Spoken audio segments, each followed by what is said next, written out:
Moments later, he wakes up with a splitting headache, thinking he still has work to finish. When he looks at his reflection, he freezes. That face isn't his. He looks up and sees a massive white tree floating in the sky. At that point, he knows something is seriously wrong. A mysterious being appears and congratulates him for the summoning, granting him exactly 3 wishes. Panic kicks in, but then realization hits. He's in another world. Thinking he's the protagonist of some isekai story with a cheat item, he gets bold. If he only has 3 wishes, then the first one should be asking for 10. Big brain move, at least in his head. The floating book gets excited. It immediately senses that this soul isn't the original owner of the body. Then it reveals its true form, a grotesque demon who casually explains that it devoured the original soul. Jochen realizes he landed in the wrong world in the wrong body. When he tries to back out, the demon snaps its fingers and sets his body on fire. Even thinking about breaking the contract triggers endless punishment. His screams echo through the streets, while the demon decides he's as pathetic as expected. It's ready to end everything right there. But Jochen, with his corporate background mindset, finds a loophole. He argues that it doesn't count as breaching the contract if the demon's punishment makes it impossible for him to fulfill his side. The demon pauses. Intrigued, Jochen even claims that if forceful possession were possible, it would have already happened. He insists this was just a test of willpower, and he passed. The demon bursts into laughter. It admits no human has ever tried to negotiate like this before, so it offers a new deal. If Dao Chen fulfills just 1 wish, he gets a complete fresh start. However, the demon immediately uses the first wish for itself, demanding 1,000 additional wishes. It reminds him that he's practically dead anyway. With no real choice, Zhou Chen agrees. He signs the contract with his own soul on the line and seals the pact. The next morning, he reaches his rundown apartment looking like someone who got mauled all night. The demon is gone, leaving him alone to deal with this new reality. Inside, he finds a debt note signed in blood. The situation at home is worse than he imagined. Suddenly, a voice shouts from behind him, and a metal bat smashes into the back of his head. The intruder yells about ignored calls, while his partner warns him not to kill the kid. One of them mentions that the boy might be dangerous because he's an oracle. Confused and furious, Zhou Chen demands to know who they are. The answer comes as a brutal kick to his chest. The blonde thug demands to know where his mother is, and starts trashing her, saying she works herself to death, paying off her deadbeat son's debts. He calls her useless, and says both mother and son are a waste of oxygen. The insults hit deep. Zhou Chen remembers being a child, telling his mom he didn't want to be a loser anymore. He once had a nightmare where she died from exhaustion trying to support him. Back then, he asked what would happen if he never awakened as an oracle. She simply told him not to worry, that even if the world collapsed, she would always stand by his side. She told him to believe in himself. Back in the present, something snaps. Zhou Chen rises and throws a lightning-fast punch straight into the blonde thug's face. The impact sends him flying. When the dust settles, his face is completely ruined beyond recognition. The other two stare at